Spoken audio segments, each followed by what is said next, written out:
gets second or third place is 2 points, fourth or fifth is 1 point. And like you mentioned, 2 wildcard duos will advance to the grand finals at the end of each day. The 13th place teams from each heat will be compared, and the winner will become the day's wildcard pick. Wow. So that means the team from Ghost is up against whoever ends up 13th at the end of Heat 2 today. We'll see who advances. We'll see who comes out on top, and these guys, they all want to make it to Sunday to play for this. Look at the money on the line. If you make it to Sunday, you automatically win $5,000 for yourself. Obviously, your teammate gets their half as well. But then, look at the difference. From 10th place, in 10th, you get $22,500. If you get first, 400 grand up for grabs, 200,000 a player, a life-changing amount of money, and honestly, the points there you see to represent the clubs too. All 5 clubs represented here throughout the heats. There's a lot going on here in the Fortnite wing, though. This is the crowd live here at TwitchCon for the actual Fall Skirmish finals, but we've also got the Lazy Links golf course. We've got the merch booth, the photo booth. There's a lot of stuff here. You're avoiding mentioning the churros again, I noticed. I know. It's literally just because I haven't gotten the chance to eat one yet. The awesome sign as you walk on in, so you're not confused as to what game you're watching. But we mentioned a lot of the money that was on the line. There's also different incentives in game that were being used this weekend. One of them is Make It Rain. Basically, in zones 3 and 4 of the game, during the 3rd and 4th circle, whichever duo has the most eliminations will be awarded $10,000. If no eliminations occur during that, then the prize rolls over into the next match. That prizing remains unclaimed at the end of the day, and if a heat, then it rolls over to the grand final. So each game, mid-game, you've got 10 grand on the line as well. That's absolutely wild. Plus, remember on top of that, a team has to have the most eliminations, which means if they tie, it rolls over too. It's got to be a direct reward to one team, and that's it. So I believe we already have money rolling over to the grand finals as well. Another $10,000, but again, our packed house here. If you're live at TwitchCon or in the area, come on through. Obviously having a blast. One thing we've seen today, some of the changes in game, as it's known, the glider redeploy and play. We're not playing with, you know, the cube, the cube monsters. The cube monsters, the spawners. None of that involved today, but still some of the most recent updates with the 6-shooter being added, obviously the crossbow there being there, those are in play, and who knows, could come into effect. Like you said, that soaring 50s mechanic, that it was where it originated, but the glider redeploy, in my opinion, is probably that's the mechanic that's changed the way that we've seen gameplay develop from this event into even previous weeks of the Fall Skirmish, back at PAX West for the end of Summer Skirmish. Things have really adjusted, and the players, especially the ones that are showing up on top, they've adjusted those changes appropriately, and I think that's a sign of a truly competitive player, somebody that takes mechanic changes like that, the way that Fortnite is played, very seriously. You will not see those kind of adjustments held on to quickly, at least in public matches. It just isn't the case, because I think things are played a little more loosely. But here, people are looking for singular mistakes. Any opportunity to take advantage of your opponent, you have someone stationed at maybe outside the zone further out from you, you're gatekeeping, you look for one chance, one hit, and that could be exactly that could be the difference between multiple eliminations and points and putting yourself on the board and potentially having to come back next match and try again. There's a lot on the line, a lot of stuff going on all around the world of Fortnite. One big one, obviously, this week was the beginning of Fortnitemares. We love the trailer. We're showing it again. Yo quiero un PC como el de LOLITO, pero que no haya miren. Claro, póngale cuidado, yo te quise ese PC, bueno, pero yo no conozco el man netamente en persona como un man que pasa. Que pues usted lo conoce y si me entiende y sabe que le da la plata y el man responde y la garantía van a tener este tema. Entonces yo no me quiero arriesgar a ir a donde están mañana a comprar y después que no sé, se traigo con ¿sí me entiendes?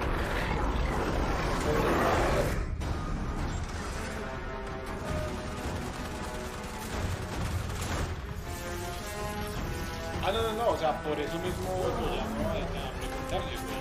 Porque obviamente es mejor, o sea, si se manejan bien porque mañana yo voy y el man ¿sí me entiendes? Ajá, exactamente. Pero no sé si Fortnitemares has taken Fortnite by storm. It's been a lot of fun. There's obviously the cube monsters all around the map.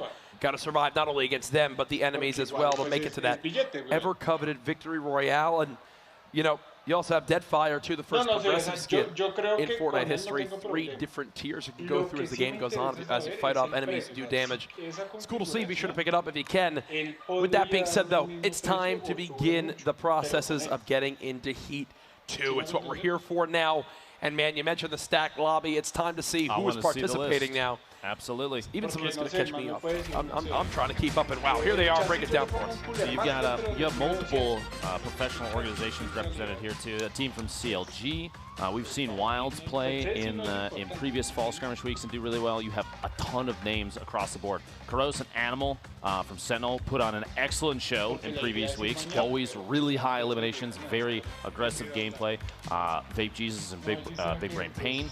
I've had eyes on them multiple times, always high on leaderboards, always establishing themselves. It's insane how deep the field is, because even on top of what you see on the screen, you have to remember who played in Heat 1, and we have 2 more Heats tomorrow of names that these players are so competitive. It blows my mind. Like, how do you put yourself up against, like, Vivid and Poach from Liquid? Jack, I would back out of this lobby, to be honest with you. No, I definitely would. Vivid and Poach, for me, the scariest squad in here, but a lot of great names as well. You see E-United's Amaze, CLG KP5, another big name there as well. Outlet and Turkey Lips, that long-time duo that we've seen from them a lot of times. In the skirmish, some C9 representation as well. But from top to bottom, a very stacked Heat. Anyone can get these top 12 spots. Coming up here, we'll have the beginning of the first game before too long. You see, here's the players hanging out over in the player area, getting ready to play all those machines. It's a similar setup to what they've run through. And there you go, Poach and Vivid. We already got some noise behind us in the crowd for those 2 gentlemen.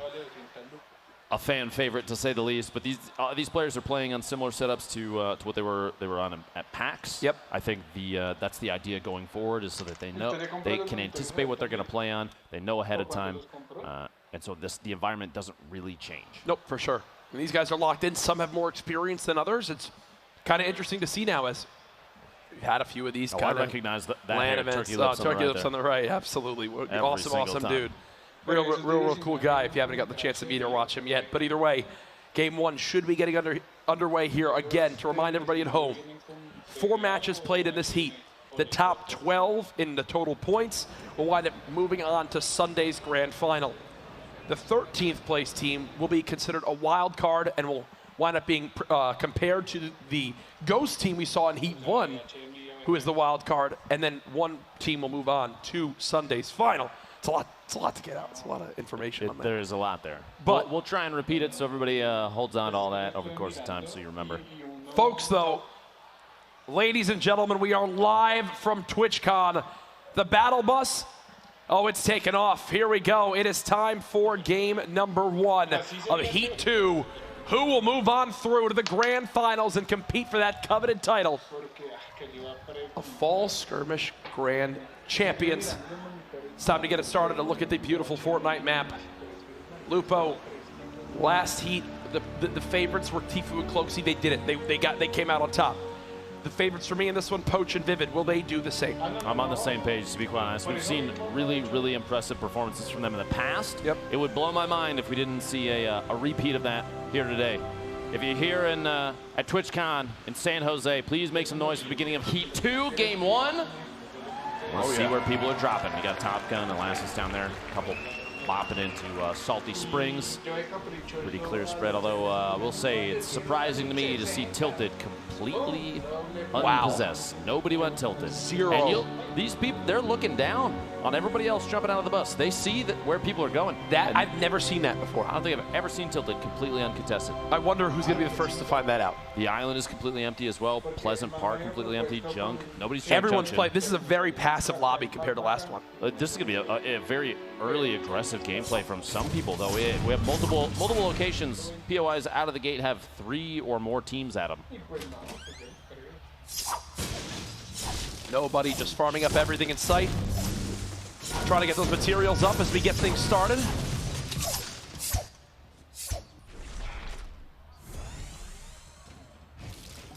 Chef Strobel and Harkin already looking like they may have cleaned up a duo here at the bridge coming out of the desert biome in the southeast corner of the map. Here we go. This is what I was talking about. Up on top of Viking Village, Zexro and Vinny, Johnny K and Tantrum Thrower, and a Rift. Not a Rift to go. Looks like one of the ones that was stationed just outside of the area there, but just taking the opportunity to maybe bounce out, or an aggressive push from above. We'll have to see here in a second where they potentially cut to. Building up and going for edits. Just trying to dig up any of the loot that they can while still keeping an eye on the opposition here in Viking Village. Zexro and Vinny still the largest building. Zexro trying to get a kind of a POV from the top of the building, keeping his eyes down. And you'll see just farming those buildings. You're not used to seeing players do that in your average Fortnite game, right? But here, legitimately every single material not only counts, but I'm sure it'll be used in some capacity. So they're farming up the roof. They're getting every little bit they can get. They're making it one shot. You see they're not actually finishing it. They keep it as cover. As, again, they just continue to gain every little bit of material. Look, if they didn't do that, if they hadn't been farming that, he would still be at what? I think like 65 wood he had before he farmed that whole roof. More than double just based on not even finishing the structure pieces alone, because every, like I said, every material counts. If you get one build, might be the difference between winning and losing a 2v2. Looks like some sort of move is now being made by Zexro. Tag shotgun, gray SMG, 3 stink grenades. We've seen a ton of times past the stink bombs. Use almost all the time. Zexro trying to get maybe a little side flank, trying to get a pinch there. 4 players all built around in one building here, the north side of Snobby Shores, trying to resolve a scuffle, a 2v2 here. The audio cues are huge, and the team, Ashen and Crimson, have the height advantage. They're basically just listening for movement inside the building. Oh, he just built that wall, which would have blocked any shot. Fun fact, you see there on your screen, the llama coming up to 35 miles an hour. Yeah, Fortnite, I'd like to see the ones in-game do that. Yeah. Make them move. That's almost believable as me running 35 miles an hour. I believe that you could do that, Jack. Well, it depends on what I'm running at or for. But here we go. Here's the fight. A quick crack from the pump shotgun. Not enough there as the shields are traded. They've got one trapped inside. There's no materials left. Beautiful trade there. Crimson going to get rezzed down by Austin, and nicely done. They engage together. They react accordingly, and just like that, 2 eliminations, 1 more, and they're earning themselves a point. We got a team rotating away from Greasy. Demand and Zed Beast. Finding someone hiding next to a tree out here. Trying to go for a quick little build there. Not a whole ton of materials. Demand outbuilds his own materials. He might get caught underneath his opponent, putting himself in a bad spot. He actually gave 2 walls up, 2 floor surfaces up to his opponent there. Looking for the drop down, but it doesn't happen. Still built up on top of Demand and Zed Beast. Now Zedrin, the teammate, Zakumi building up, trying to get the top down as well. Height advantage is almost everything here, but a good shot might save the game. 20 builds left. Demand goes down. Zedbeast still up. Trying to rotate around the outside, get a really good angle.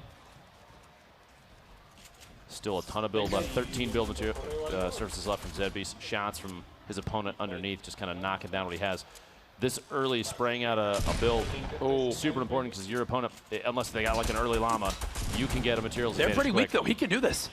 Zedrin now has only 12 HP. No, there it is. The 12 to 26 from above.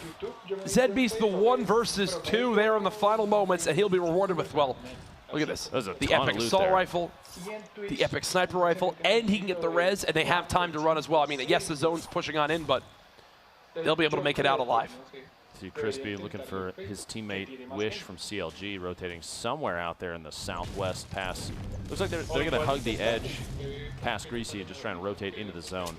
A tough spot out there on the edge, though. Not a whole lot of materials or loot from treasure chests. It's hard to say, apparently. It's okay. Happens to the best of us. They're going to go ahead and claim this hotel building as their own. There is one other team here in Paradise, as you see, Navi and Amaze. Sí, no, claro. Y yo lo que quiero es al Fresh and contrario. Jam is holding the large hotel building. A ton of loot in that one building, but you have a lot of there's a lot of exposure, a lot of windows, and you're way up in the air. It's an awkward building to be in, because there's areas where you're not able to build, where it gets blocked. You see Amaze and Navi, they're claiming this whole house. What you do is you break all the outer walls, and then you wind up claiming them as your own, as you can see, so you can peek on through. You can go for quick edits. It gives you options to escape easily. Amaze is looking through gaps that aren't, it's not even from an edit and reset. He's literally just looking through the gaps of the texture. using that little tiny spot just to see if he can see anybody. These guys know stuff that I don't, as you'd expect. That's why they're playing. That is true. Typhek and Austin now pushing towards the soccer area. Typhek does get tagged, and they'll quickly build on up, but look at the zone. Inching on in, and I think they still have to go a pretty decent distance. His teammate Leo not anywhere nearby, so that Austin may potentially be the one from above just taking shots down. To see, they're going to try and rotate against the storm here. Now you see Leo's just building, it just builds up 3 ramps, jumps off, immediately deploys the glider in an effort to get away. Chef Strobel working earlier, taking shots. What? Cheetah from the back, not even a build to defend, just gets 3 tack shots in the back for the Elim. The save there. Thresh and Java's back here in the Paradise Palms. Quick elimination on Cub Smiles. Ooh.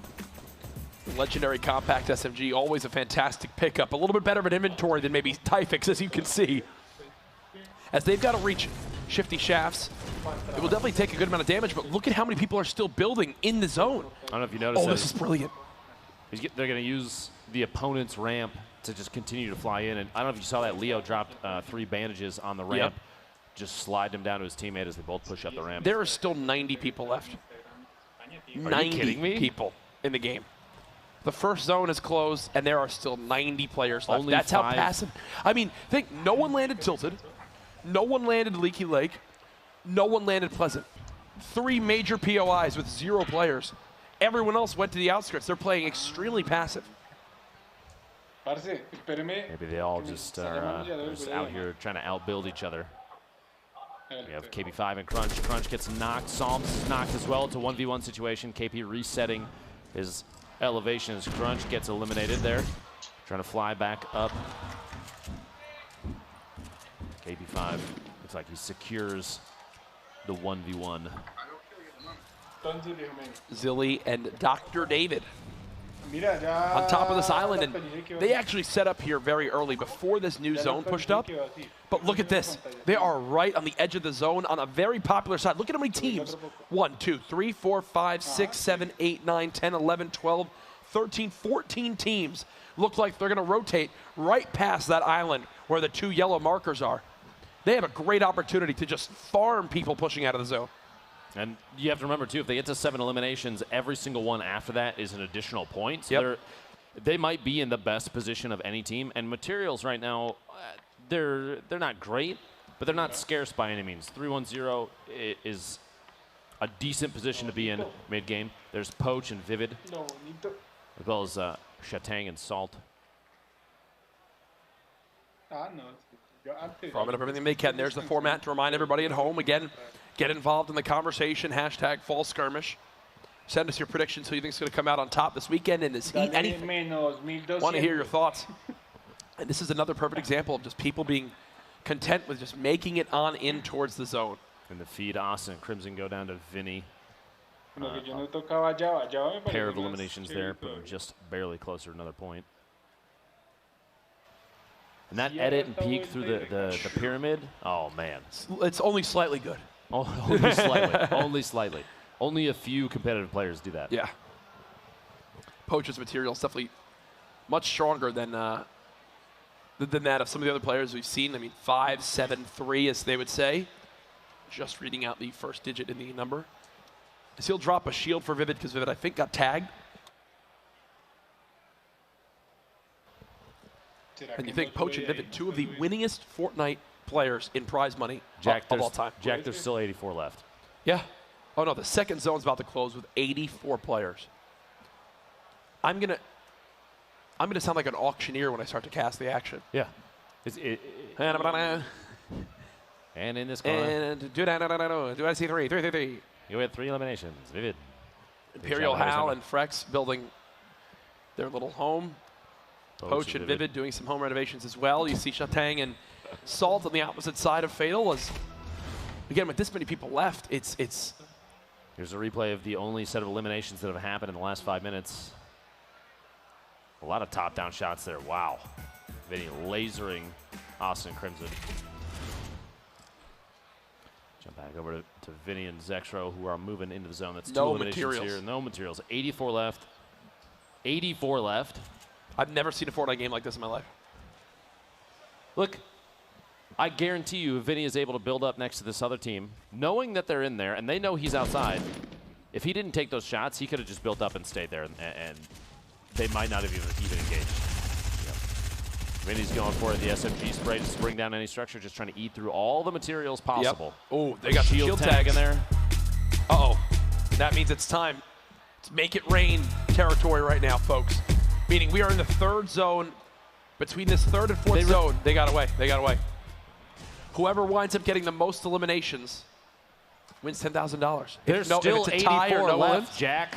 This is going to be absurd. We're going to go into the first like moving zone with like 70 people. There's about to be 84 people in just Fatal Fields. It wouldn't surprise me if there's like 3 teams hiding in the corner right now, not even gonna lie. Oh, there's a second team literally right behind, moving through as Poach and Vivid build up their own base. You've got 2 teams in Big Red, 84 left, and the next zone starts moving in 45 seconds. Is this real? It is real, Dr. Lupo. It is.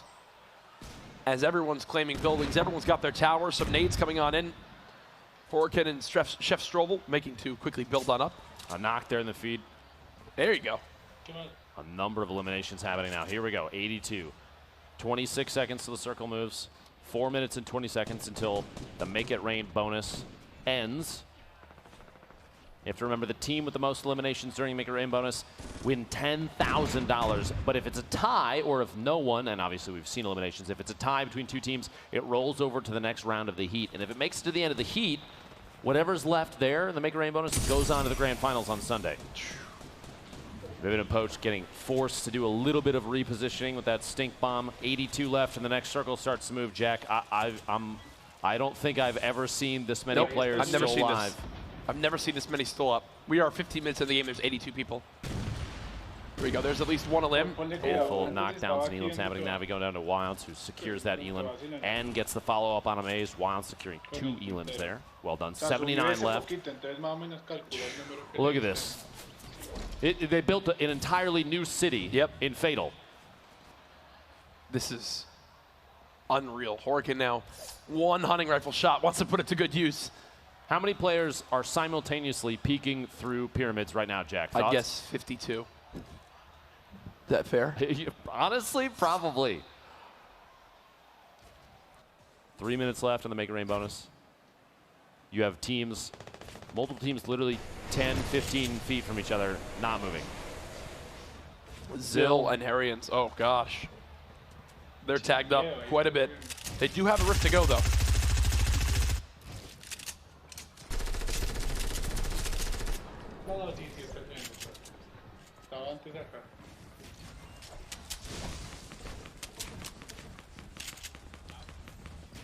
Here we go, 78 left. The circle is about to close. 3, 2, 1. Here we go. This is the final zone before the moving zones. 78 players. 1 minute and 12 seconds till the circle moves. Just over 2 minutes on the Make It Rain bonus. Poach and Vivid already in the safe zone. Your favorite team right now, putting themselves in a really good position. They have an opportunity at third party. It looks like Poach might almost go for it. Closes the edit just so we can still see through. That transparency is super important. They have a couple little tunnels built up, and you see he's going to expand their home. Just keeps going. 77 left. Jack, I told you, man. What am I watching? I told you. This lobby. I think they're like afraid. No, once I saw nobody land Tilted, nobody land Pleasant, nobody land Leaky Lake, I was like, okay, this is strange. Starting to see a number of knockdowns and elims starting to happen at Be Crispy. From CLG picking up an elim on Static. Marowak and Hart trying to build up. A lot of players they're using each other's ramps that have already been built up. That's why they put the walls behind it as well. Slow them down. Any opportunity you get. Uh-oh. A third party. Hart's going to have to build around. That's exactly what he does. Builds himself a little box on top, on the side of this ramp. And that's still in the zone. Shots from outside, maybe outside of the circle, just the angle he got hit at from like west-southwest, and he's on the south side of the safe zone. 74 left. We have 60 seconds till this zone closes. Make It Rain bonus ticking by. 54 seconds for players to make some noise. Try to take home that extra 10K a look at everyone kind of stacked up on each other. Wild's already with a few limbs. He just got chunked on down. You start to see players fly in there, making spades. Using that that deploy mechanic. 67 left in 40 seconds. Véalo. We've seen a lot of strategic play from Heat 1 with high player counts towards these circles, but this is still the most players I've ever seen alive in this zone in a competitive game of Fortnite. No, this is mind-blowing right now. Poach looking for any little opening he can get. At this point, the whole bottom layer is all built. Look at this. There's like barely any grass anymore. If this circle closes and there's 60 players left, anybody can just open a window and start shooting in a random direction at the ground and it'll get a hit. This is like overpopulation. This is like movies. Someone tried to have a movie where like all the cities become overpopulated and stuff. That's this right now. This is it right now. We're now in the year like 2075. The future. It is bleak. Pain and vape Jesus just staying down. The first moving zone is about to happen. They're already inside it too. The position, they have basically the perfect position. They're glued against the ground, which depending on how you look at it is good and bad. But there's multiple layers of structure above. And look, you just look at this view you have. All you see in all these POVs is just building. It's just building. They're all built inside boxes. Everyone's secured their own little containers, their homes. And that's all they do. And that's all they do. The move beginning to come now as you see 62 players left. All sorts of movement happening. This Hogman trying to claim one of these walls as his own. It looks like he's got him now. He's got to move forward a little bit, and he knows it. Seems like he's preemptively waiting to edit on out and begin to build the next layer of his 1x1. You've got people flying in from outside the zone. Things are starting to get a little hectic here. 62 left, 45 seconds till this circle closes, Jack. Sprays happening everywhere. Poach and Vivid. Now Poach's POV here, just trying to do a little bit of tunneling. Owns that floor, and the player underneath him, Crip, does not realize. Poach takes advantage of that. That tack shotgun securing an elim. That's his first, actually, of the game so far. See the feed. Vinny lost in the storm after picking up another elim. 59 players left. 18 seconds till the zone closes, and we're already in the moving phase. He's got rocketed. Nice little quick edit there. Then he's going to re-peek and get the roof. Well done. Make sure that the rocket doesn't wind up damaging him. He continues to try to crossfire Dr. David and Freezy. As you can tell, it seems like there's also people helping out. They've got him so weak, they haven't gotten the knock as of yet. Is he going to try to chase us? That was Dr. David that dropped down. Looks like kind of dot. Oh, there it is. Vivid found him. Looks like Vivid with the elimination. Look at the shields. He's got the grappler as well. 53 players left at this point. He's saying he doesn't need an assault rifle.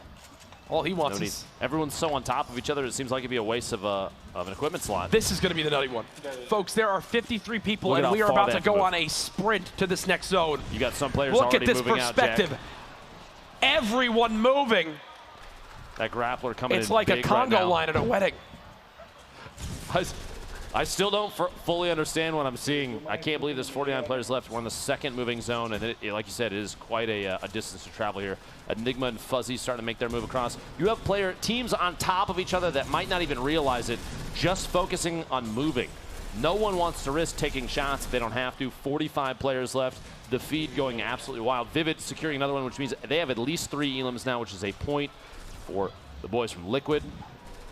That's another one now for Vivid. So I think is gone though. Oh, and Vivid's getting sprayed at big time. Beautiful drop of the trap, making sure that if that opponent chases him, he basically just runs right into that. Vivid's got one nearby. The grappler might just save his life here. 900 metal left. Look at Thresh is hyped. Thresh literally takes his hands off his keyboard and mouse because he's healing, and everyone else is moving.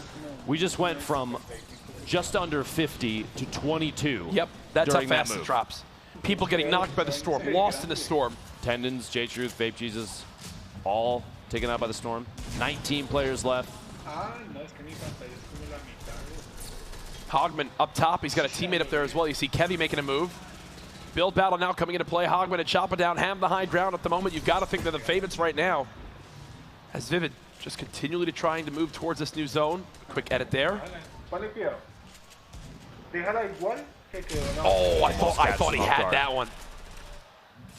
I think that would have put him at 5 of limbs. So he's really on the verge of another point. Remember, folks, there's also benefits to getting in the top 5. You get a point.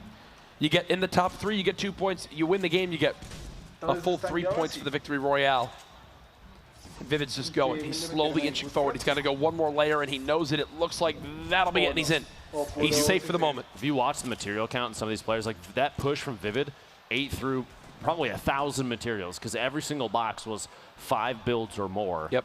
Just to be 100% sure no one's going to laser him down as he's trying to move across. Hogman really doesn't have much left to his name. That was his last build. He's got 1 clip of AR left as well. He needs to get this elimination, and he's rushing it. I like this play a lot. He knows he's got to push for something. He's going to seek up. Oh, I thought he had the seek of the player.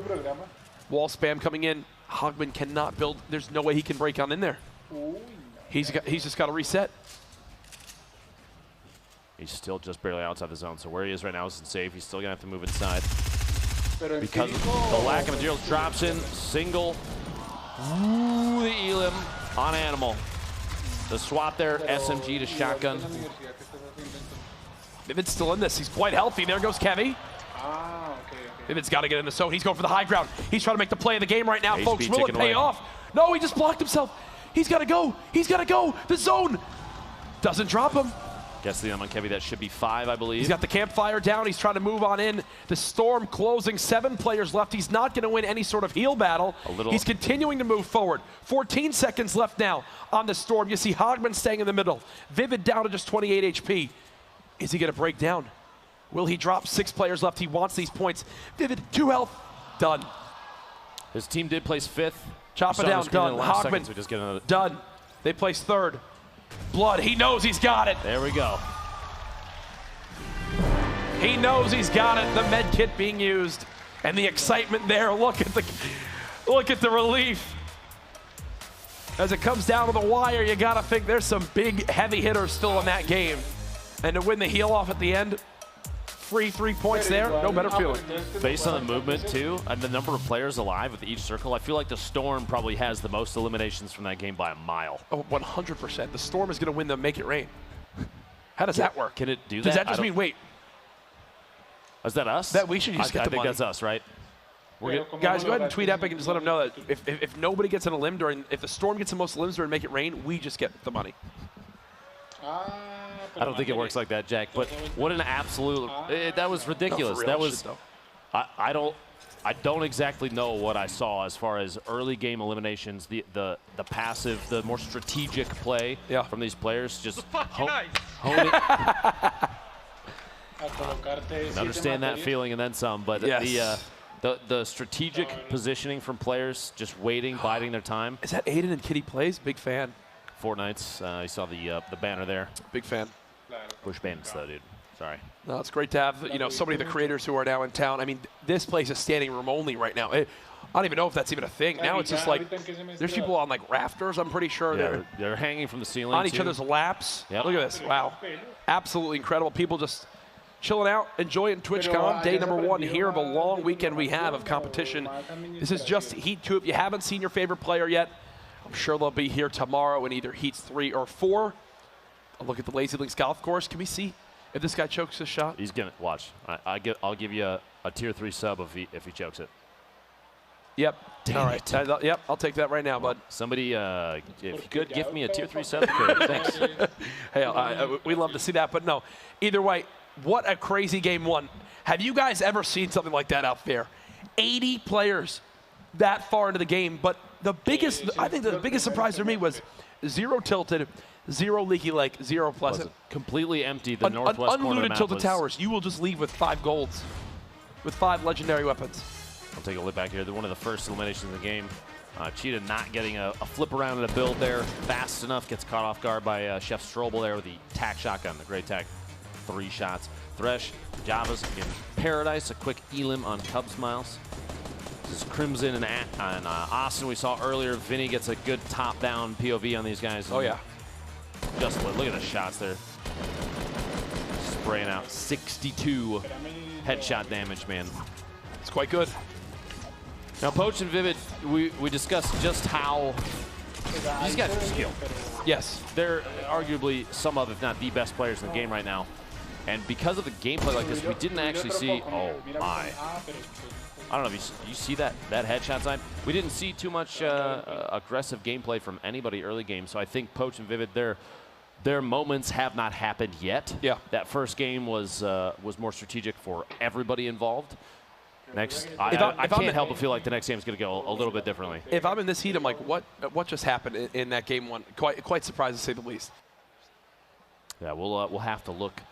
We'll look forward to see what happens with that. I think we have some actually Vivid and Poach replays. That's what I was told. I had to make sure. Yes, we can look back at some of their moments. This was the first limb on the board for Poach. The player thinks he's safe. But what Crypto doesn't know is that Poach is waiting on the other side. This was a great little flick with the pump. Bang. 80 body shot. Immediately drops him. I guess this is a look at how Poach goes down. Oh, wow. All right. Counter and the securing that elim down underneath. There we go. Now you see Poach up top getting knocked down underneath in the little mine area. There's Vivid trying everything he can to stay alive. 2 HP, the last second. Caught in a tough spot. No healing there. He ended up using his campfire moments before that just to get every single point of HP he had. Yeah, he had no shot. Well, because it's no longer that thing with the zones where the zone just closes and you pop everything you can. You have to keep moving if you want to avoid it. So putting a campfire down, yeah, maybe it gives you 6 health. You got to keep moving.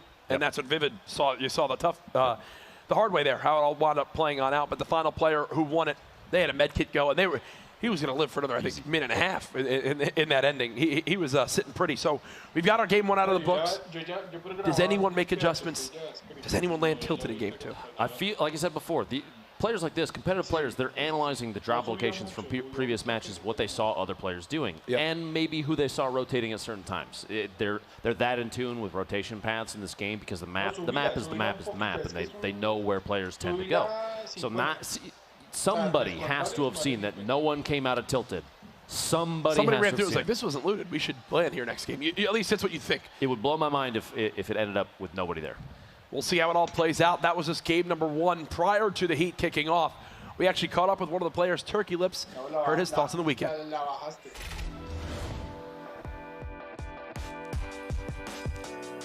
Branching out and playing duos or squads is kind of like abnormal, but the more I do it and the more I build the chemistry with them, that it's just, I absolutely love it. I definitely feel like the more that I've played like duos as opposed, I usually play solo squads, honestly. I just queue up into solo squads and I just do that for practice. The more I played duos, that became my favorable, actually I like duos a lot more than solos now, honestly. Probably from the skirmish, really, just probably from the skirmish. So playing duos is by far my favorite game mode to play, but I still run solo squads. But when it comes to competitive standpoint, I think duos is the most interesting to watch, and it's just, even for me, as a professional, it's an interesting spectacle to watch. Me and Outlet met through my girlfriend, actually. I was just sitting around playing games, and she was like, "Oh, you should check out Outlet Live. He's really good." And being super ego, I was like, "Nah, he's probably trash." You know what I mean? I was just super ego. And then I watched him. I was like, "Oh my god, dude, this guy's an animal." And I ended up watching him, and I learned a lot from him. It was interesting. His girlfriend was telling me about him. I'm like, "Oh, okay." She's like, "You guys should play together." And I'm just like, I don't know. And then eventually I did, and it was honestly one of the best decisions. He's just such an amazing person. Hi, I'm Destiny. I'm Turkey Lips' girlfriend. I'm the reason why they're partnered, and if they win, I should get half of their prize money. Half? Half from each of them. That's a good bit. That's like you played.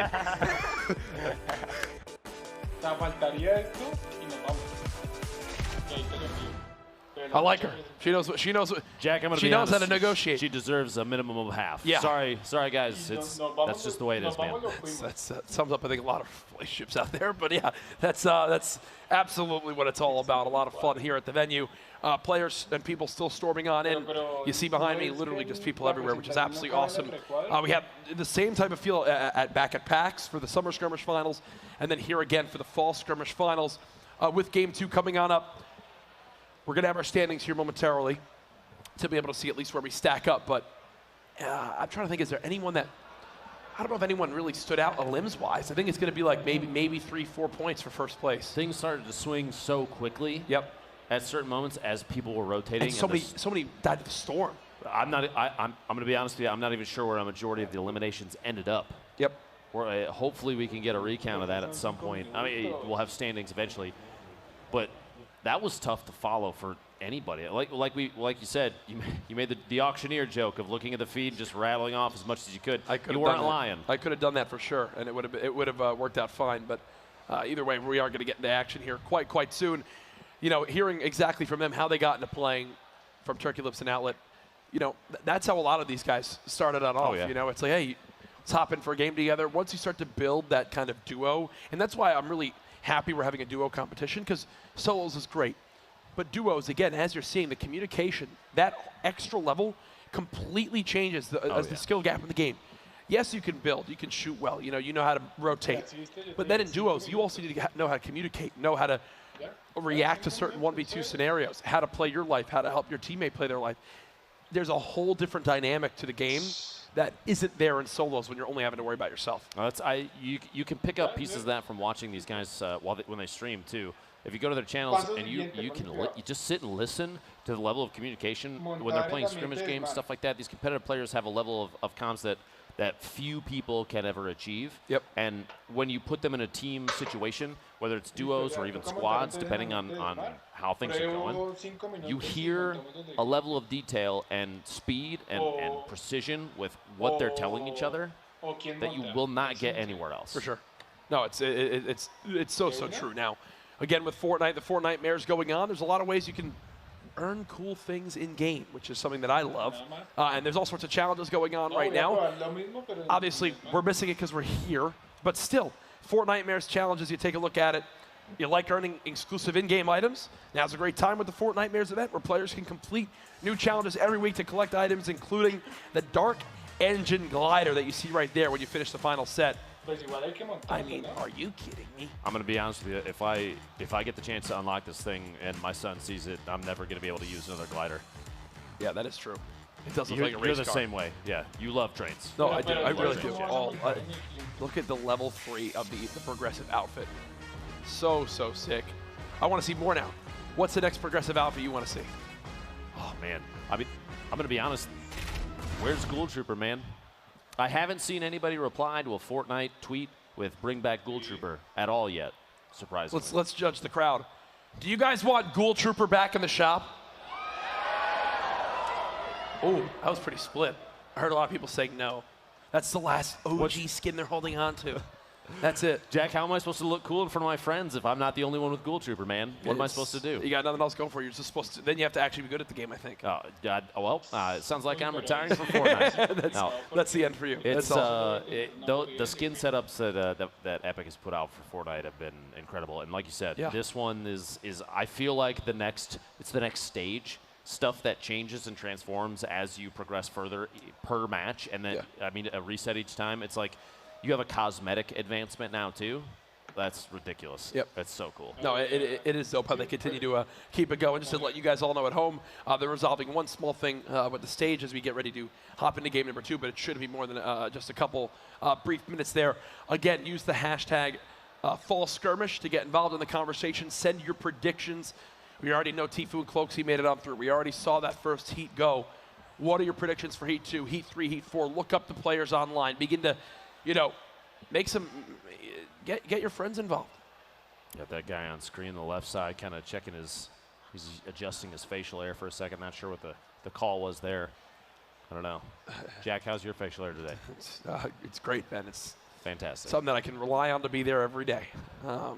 Something that doesn't leave me and break my heart. But again, hitting home with that one, Jack. Sorry about that. You hit too close to home with that one. I saw earlier, we were joking yesterday, but we were doing rehearsals, and the scythe came back in the shop, like the pickaxe. You literally in the middle of rehearsal pulled your phone out.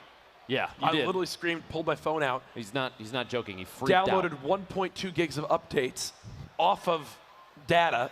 So sorry, parents, because it's going to be a little bit of an extra. Why does it not surprise me that you're still on your parents' plan, Jack? Because I'm not a functioning human, Ben. I love you to death. I literally just sign on to play Fortnite every day. And that's my whole life. But it's the best. And I love it. And then I get to talk about it at events like this. Is everything all right, man? Yeah, are you slowly losing it? Yeah. You get to roast Tim the Tap Man It's been later. a long day, dude. You get to immediately following this, I get to go roast Tim the Tap Man alongside PJ, Trevor May, Ninja. It's going to be... You should please be there. Just trust me. I think I'm going to stop by. I think I'm going to come stop by. I'm just nervous that I'm going to get roasted too hard. Jack, I would never do that, but I will probably make fun of you. You literally told me that I'm the butt of like 10 of your jokes. I'm not even involved. It's the roast of Tin and Tap Man, but I'm just talking about you the entire time. I'm the budget version of him, so it's fine. It's okay. I'll gladly admit that any day. As you can probably tell, we're waiting for Game 2 to start. Really? Yeah. That's exactly what I'm doing right now. There's a term for this. What is it? Filling, vamping, whatever you want to say. Vamping. There's all sorts of stuff. It's a fun word to say, vamping. I don't know about that. I think you're making it up. Just say it. Vamping. Thank you. Thank you. See? That felt good. I got it off my chest. I look back, though, on Game 1 and legitimately feel like there was no fight that stood out to me. Does that make sense? No. Because outside of, like, Vivid getting that one a limb where he, like, snapped on the guy with the pump shotgun, really no fights stood out. No build battles. It was just everyone hiding. There were even moments where where teams would engage each other and then build against and then just leave, and that was it. And there was no like resolution. Yep. They just said, listen, we'll come back later. Just give us 1 second. And that's why the player count stayed at 80 or higher for multiple zones in a row. Yeah. Which, it blew my mind. We have a counter to see how long it took for, like, between limbs, and it had to have pushed a few minutes there. You see at the front, a little dancing going on, a little floss action. Mr. Tomato there. Everyone's hanging on out. But, you know, big part of the skirmishes for the fall skirmish was the introduction of clubs. I don't know, a question I get a lot is, what are the clubs? Well, Epic knew that too, and they made a little video for it. Let's take a look.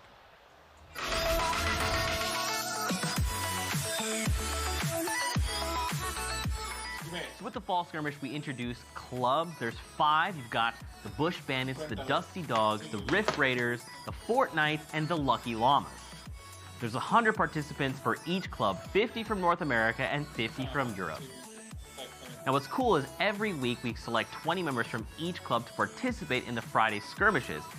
Not only that, but during the week we've got the trials, you've got things like the Lazy Links Tour, ATK Grand Prix, Spin and Win, and so much more. On top of that, we have a $4 million prize pool. So week in and week out, these clubs are competing to see who will come out on top. And from a fan perspective, this changes the game. So not only are you cheering on your favorite streamer, YouTuber, content creator, you're actually cheering on an entire team. Every week after the trials, we release the standings. And it's been so cool seeing the camaraderie and all the players from all over the world come together and try to get their team to the top of the standings. One of my favorite trials of the fall skirmish was definitely Spin and Win. So we spun this giant wheel and issued the club challenges. You had things like food, where they had to recreate their best interpretation of a Fortnite-themed food. You had things like club anthems, where members of the clubs had to come together and create their own anthem. Almost heaven, tilt the towers. On top of that, you have budget cosplay, where players had 1 hour to come up with a cosplay from whatever they had lying around the house. That was definitely one of my favorites for sure. It was so incredible seeing all these players come together and be so creative. Outside of the traditional competitive skirmishes, the clubs have added this new layer of ways to celebrate the community and engage them in new, unique, and creative ways. And it all culminates here at TwitchCon. $4 million on the line, and it's the club's last chance to shoot for the top. So stay tuned and don't forget to rep your favorite club. Game, there's now the banners for each club represented, and also here, if you're live at TwitchCon, there's the free pennants you could get. Signed a few of them earlier for the Lucky Llamas, and I know a bunch of people in the crowd. If you got a pennant, raise it on up. Which club are you repping right now? I see Bush Bandits. Bush Bandits. Okay, in the back. Oh, a little Fortnite action right there. I like it. A good mix of everything there. I know a lot of them were picked up for the first half, the first heat. Oh, yeah. Everyone was grabbing them as the day got started. A quick league ops decision was being made on the floors, and we are getting ready to go into the lobby now. But again, we appreciate your patience. Going into game number 2. With that many players left in the game, like we saw there with 80 players in the 3rd zone or whatever it was, at that point, does everyone just say, like, well, I guess our hand is forced? Because if you're the one to move out of that, you're just like dead. If somebody sees you, the second that shots start happening, yeah. You have to realize too that there's 2 sides to each time somebody fires, right? Let's say you have out your AR and you're firing at someone as they're rotating. Yep. People are both going to look towards where you're shooting to see if it's an opportunity to steal an elim, and they're going to look at you taking the shots. It wasn't happening at all. Yeah. And I think at a certain point, players said, I don't want to be the first one to do this. So nobody did it until they were literally on top of each other and had to. Nobody wanted to take an opportunity, they had no take choice. a chance. Yeah. Yeah. But in the end, it looked like what really forced it was that literally 30 people, I think, died to the storm. And it was just because of how many people were still left. You get to a point where there's only so much builds that can happen. You're having to like break through enemy walls. You're having to spray, and you're just fighting with those moving zones. It has completely changed the dynamic of the game. It wasn't even really like people were building high ground that game. You know, it was. You even mentioned the number of builds that were directly on the ground. Yeah. The amount of grass you could see was almost nothing at that point. Everyone had built up as much as they could. And with lower player counts, you see timing on rotations. Players choose exactly when to move towards the next safe zone, especially once the zone starts to relocate. Yeah. That didn't even seem to be happening. You had people just kind of waiting until midway through, and then everybody moved at the same time like a giant wave. You had layers on layers as like a multi-layer cake of Fortnite players, not to make you hungry, but it's just like everybody moving together. Thank you for putting it in my terms. I understand. You. Multi-layer cake of Fortnite. Oh, I get it now. Before you said cake, I had no idea what you were talking about. Sorry to do like that, Jack. No, that's it's true. I'm not exactly. Look at this. This was absolutely. This was ridiculous. If you flew this past, I bet you if there wasn't the corn there, you almost couldn't even name this map.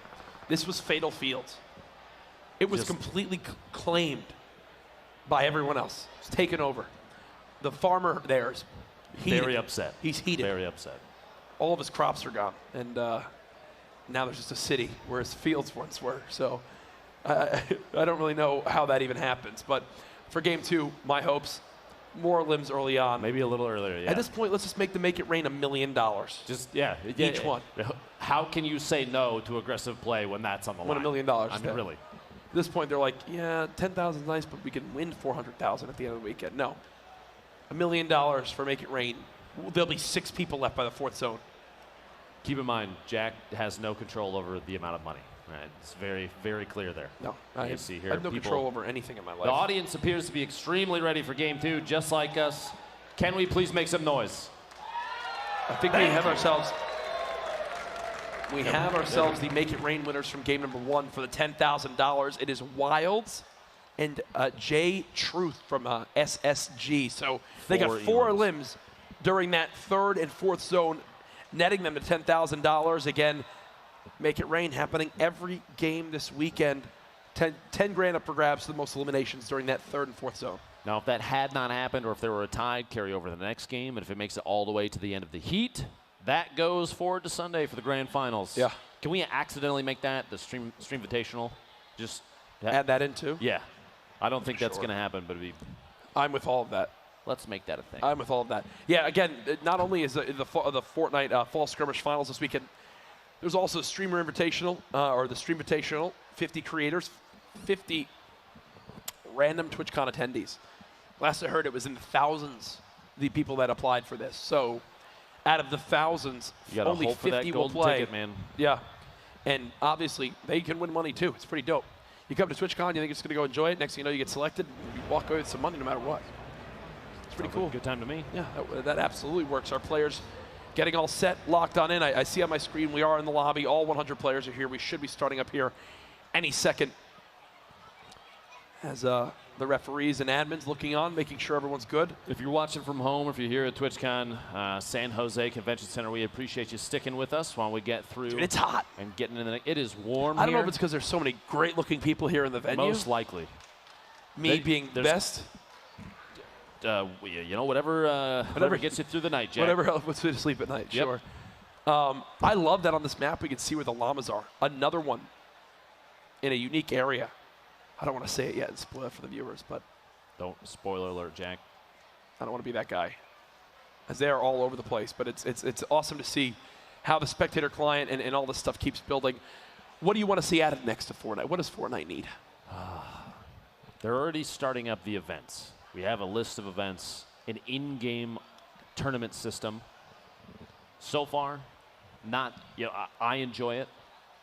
I look forward to seeing what evolves from that. You have an opportunity there to play into. I feel like they're. Imagine the in-game events build out, and it's like, okay, now if you got how you earn the pin. It's like, okay, you can only now pay in this next tournament if you got a duos, if you've won a duos pin. I feel like they're building towards something big. This is the test run of whatever is to come for competitive. Whatever is to come. And it looks like it's a bright future. With this much money on the line, you're going to be getting people from all over the place wanting to get involved, as we're already seeing now. On the screen, there's a start bus button, and it was just launched. We're getting into game number 2. Here we go, folks. Again, appreciate your patience. League Ops had to get some stuff sorted. We should be good to go right now as the battle bus is launched. All right, away we go. Game 2, Heat 2. The final week for Fall Skirmish here at TwitchCon. If you're here in San Jose, make some noise, please. There we go. I love it. I'm sweating because of how passionate I am for this. And I can feel it, Jack. You see a bus from the northeast corner going down to the bottom middle there. Trajectory that's going to put a lot of players on the east and southeast sides of the map. You have people that are most likely going to stretch across the top. But like we were talking about last game, Leaky Lake, Tilted Towers, and Pleasant Park were all completely unoccupied. You even see on your screen there in the top right, 2 llamas are located relatively close to previously unoccupied locations. Maybe somebody spots one in the flyover. The last one is in the southwest corner of the map. Down there just north of Flush, south of Shifty Shafts. We'll see. You see that pack over Tilted right now. Imagine if all those teams had the same thought of nobody went there last time. We might as well drop in. No. No way. Is he? Are you kidding me? Are you kidding me? Every person just flew over it. Tilted yet again, unoccupied on the drop. Every single person just flew over Tilted. There was just 14 people flying at it. Okay. Here it's Salty. A couple teams drop it in. One up on the little mountain to the north there too. Psalms. We have Lassus and Top Gun. Top Gun already topped off on shield. Maybe a lucky pair of big shields or a Chug Jug. Some gray burst fire from Lassus, just kind of warning his opponent, please stay away. This is my house. He's only got 1 build to his name too. I was about to say, he's got to start hitting some of these roofs and start getting anything he can to give him extra builds. Teammate, you saw that back there. Rotating from right to left behind the red brick. Animal from Sentinel going down in the feed, knocked the sniper. Here we go, cut back over to his teammate. Gross, gonna try and clutch up. Gets popped out of midair. Is he dancing? Are you kidding me? Please tell me someone just started dancing. Do you see the snipe distances on that in the feed? I think that was a 14-meter snipe. Hey, a little close range shot. A quick scope never hurt nobody. Jack, I'm pretty sure it did hurt. Yeah, that definitely did hurt him. The team from Sentinel, the first team to go out. That's rough for them. Game 2. And they'll collect the loot now and be good to go. You have to remember too, wow, that's a pretty tough finish for this game for them. It doesn't mean it's the end. Here we go. Here you go, Jack. Ooh. Oh! 18 meters. My apologies. 18 meters. Or now in Greasy Grove.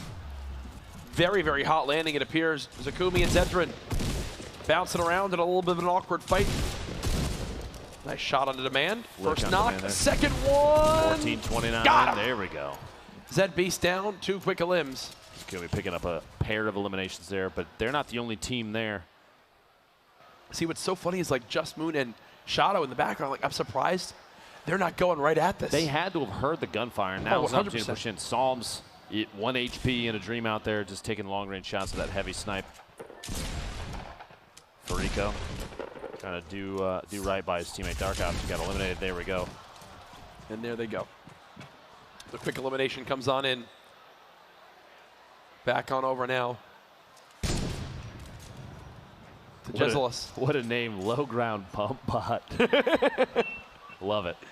And that's exactly where he's playing. He's on the low ground right now. Shots coming on in. They've been tagged up. Razaru trying to go for their first elimination of the game. There's the help from Bogdan. And that heavy sniper just on the other side of the hut. There's the finish. Will they charge the second? Jezza just peeking. Needs this heavy snipe realistically if they want to have a chance. It should one-shot both players there. He hit the shot before. He can do it again. 150 to the body. Since this is only an epic, that's enough to drop pretty much anybody who hasn't found anything other than minis and a med kit. Yep. That's perfect from Bogdan. He gets that high ground area. He's going to use that to just peek on over, keep you know, tags on Jezelus and then pop the medkit. Just Moon caught in a 1v2. Rockets coming down from above, too. I believe that's Chop It Down's teammate Hogman up top. Secures that elimination on Just Moon. Gets the double. 88 players remaining. Arguably moving slightly faster than last game. 10 seconds of the zone moves. You got a team flying in on Chop and Hog. It's Crunch and KP5 from Flying CLG Everyone's here. moving on up right now. Chop It Down and Hogman in a build battle. One of the first build battles we've like truly seen. I feel like they're in the same build. The trap goes down and oh, he's gonna get absolutely housed by these. Chop It Down should be dead. Hogman now trying to get out with his life. He doesn't have much to his name. A couple rockets, the basic pistol, and the AR there. It's KP5 playing high up on this mountain, looking down, trying to see where exactly Hogman is. And does get tagged on up, I believe. Chop It Down and Hogman. First in the standings from the first game. Wow.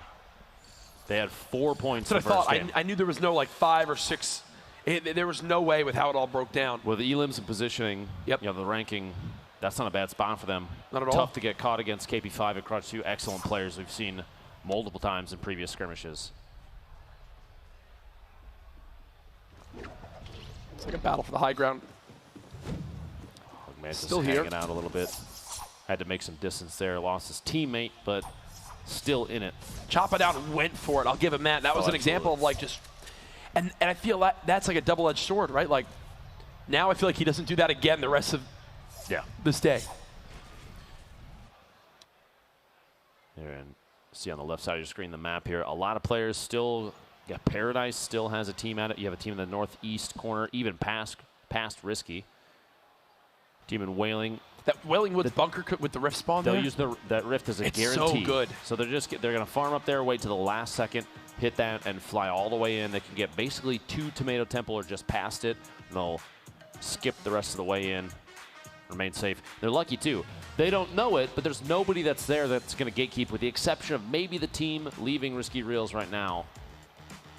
Or if the team just north of Retail rotates up to avoid, you see there's 2 teams there at Dusty. If they take a kind of a right turn as they head towards it, they may end up colliding with them, but we'll have to see. Tantric, Johnny's still down here in Greasy, taking on every wall they can. Materials there, 4-1-1 for Tantric. Could be a little better, but there is a team on the outside rotating away, Zakumi and Zedrin. See Crispy and Wish from CLG. They took the exact same drop rotation last game. Yeah. This time, though, it is included in the safe zone, so they're safe where they are on the very edge of the island. They're just chilling right now. They know that there's at least the 2 players below them. The question is, do they have any idea about Crispy and Wishy Luck? And oh my goodness, build battle. Static might as well just go to the sky. Master Wind dropping the clingers on down. He's going to fall down just 1 layer for himself. With feed Turkey Lips, someone we've had our eyes on, gets a knockdown. And they just glide away. That's so crazy, man. That is so crazy. Build fights get diffused so quickly now with that with the glider deploy mechanic.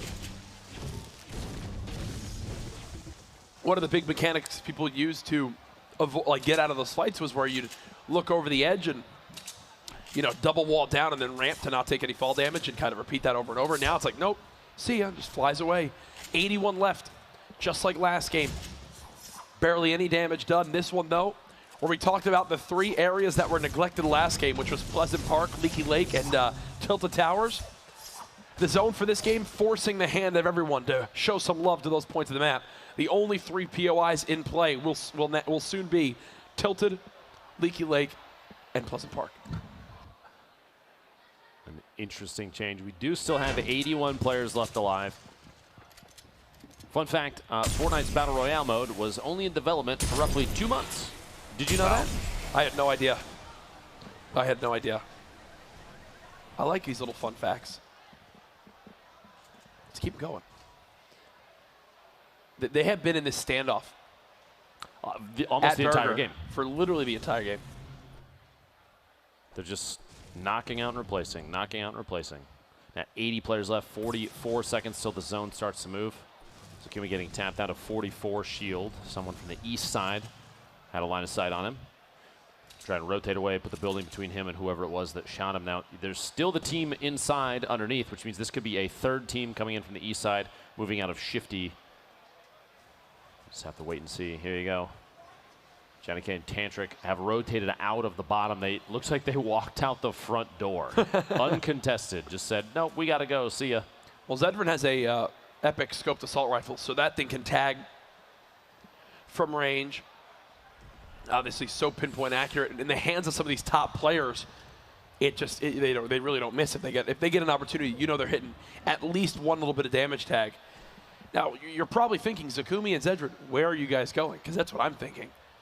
Zone about to start moving in. I think they're taking the long road towards the Shadow Stones to maybe use the lift. Potentially. Try and get as much distance as they can. Hopefully they don't run into Wishy Luck and Crispy, who rotated the same direction, just like they did the last game. And look, we're here in Tilted. Finally a team deciding to do something here. It looks like they're not the only ones. A lot of people are starting to roll in here to Tilted Towers. It is very strange, I will say, to see this place unoccupied early game and it turning into housing for people mid-game. I am curious, 80 left, a minute 19 until this circle closes and we see where things end up going next. Oh, gosh. Makes you wonder, Jack, you end up in a mid-game Tilted Towers standoff. Do you see that the red brick apartment building was almost entirely replaced on the outside? That outside surface was top of Big Gray wasn't even looted. There was just a big shield up there. Like, where do you go if you're here? Are you going to pull what they're doing right now and replacing the entirety of the outside? I mean, basically, the bottom 3 floors are still natural, but everything above that, they own the surfaces on and can turn into windows anytime they need. Yeah. Or apparently or a door. Apparently. Interesting. Which, by the way, the reason he does that, just we laugh, but they do doors and then replace them, because if you put a window there and someone is hard scoping you and takes a shot at just the right time, you have created an opening. A door doesn't do that. Tips with Lupo. I didn't know that. I like it. That's why they do it. I like it. You put a window, and the reason that they do it that way is because you know someone before that put a window in and got sniped in the face. And then thought, I should start making doors. Probably have done a door. As these build battle fights are so different now, instead of teams going to the fall ground and just knocking it all down, they just won't get them very far. The team will just fly away. So now it's like more of a standoff type thing because everyone can just be in the same builds. Fall damage is no longer a thing. And uh-oh, let's make it rain time, folks. The air horn here just went off. I love that. It's like, all right, whoa, woke me up. Make it rain time. Jack's back in the game. Crimson and Ashen sitting atop this hill just to the west of Leaky Lake. Built up their own little base, still trying to find who might be hiding underneath them, and there they are. You have multiple teams, 1, 2, 3 teams in one tower. Crispy and Wish, Crimson and Austin, and KP5 in their solo. His teammate was limited not long ago, I believe. Cubsy and Gunner, the southeast corner. There's Vivid and Poach hanging out just underneath Kevin and the 3 fragments of the island from Leaky. Vinny, we've seen in the feed a number of times before, and Zexro, who had some excellent shots in previous matches. Vinny, we saw, got a double on Austin, his teammate. Last match, 79 left, 4.5 minutes, and the Mega Rain bonus still only $10,000 for this match since it was obtained last round. You have multiple teams now stuck in standoffs like this. And like we said before, you're not going to see, with more strategic gameplay from these teams. Oh, I just got from the production team, no one has been eliminated yet in this Make It Rain bonus phase. And we're already a third of the way through. Something just happened. There's a knock. Someone's been knocked. There you go. There we go. They're winning with 1. 78 left, a minute 24 till the circle closes, and Zexro and Vinny are going to have to move out soon. They don't want to get too far ahead of potentially the team underneath them. They do have a launch pad. They can just ramp up if they feel like they have enough materials, but they're going to wait, try and get an angle from the side. Freezy just got ripped up. Look at that. From 200 down to so little. Freezy now knocked. It's like Vinny might have tried to box him in there. Vinny hears him right above. He's looking for the opening. There he is. Nice elimination. The shot in the air, Vinny. Freezy's trying to rotate away. Well done. 2 elims there. It might not look like it, but trust me, the glider is out. The glider was working. The glider was working. As the build battles in Here's Tilted Towers renovated continue. Tilted. Look at the left side building of the L's is completely bricked now. Somebody owns that. It's not even the original building at all. I think the entire inside new owners came in and they wanted to change the aesthetic. Kind of clashing with the other side. Surprised that didn't get replaced too. You have a structure built up, multiple here. We call that fish building. My nephew's actually pointed that out because the top looks like a goldfish. Have you ever seen that? No. That red brick apartment it looks like a fish from the top down.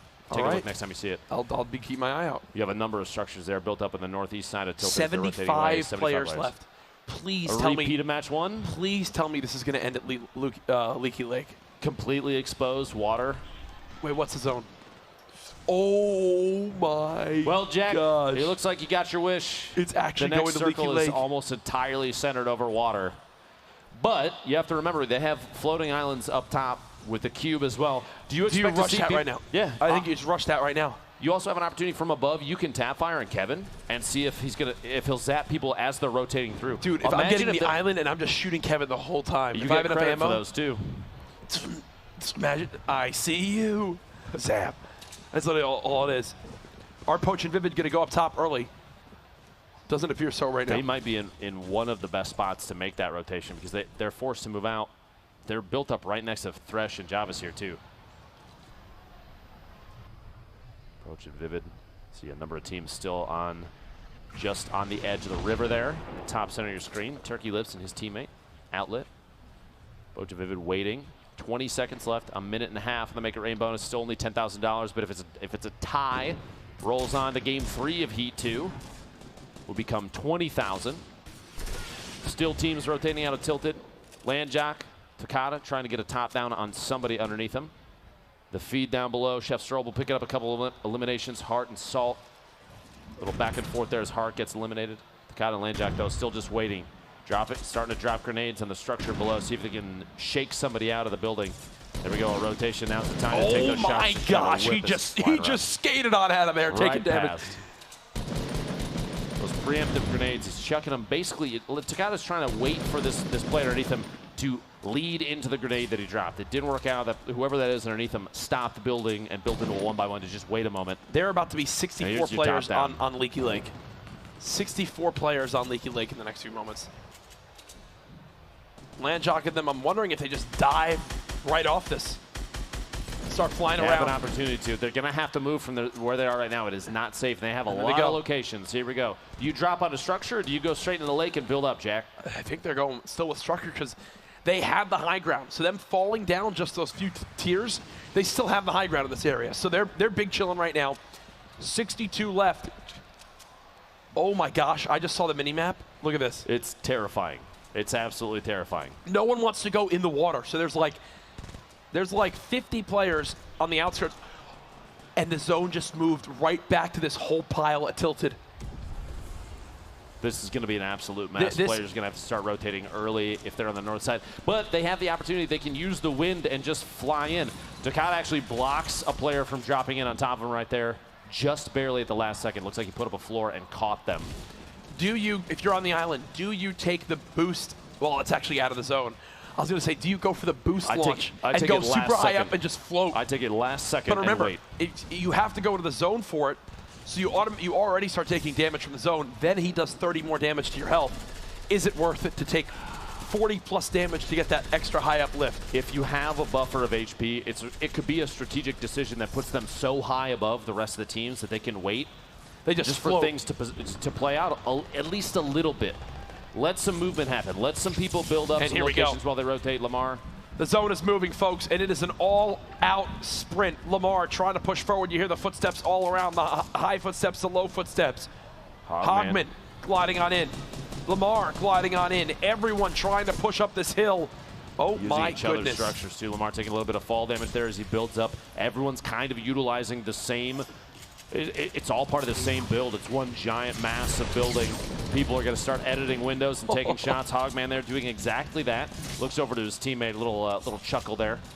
He has one Splode left in that rocket launcher. Green pump, green SMG for a weapon swap. J-Truth and Wild's going down. The winners from the Make It Rain bonus last match.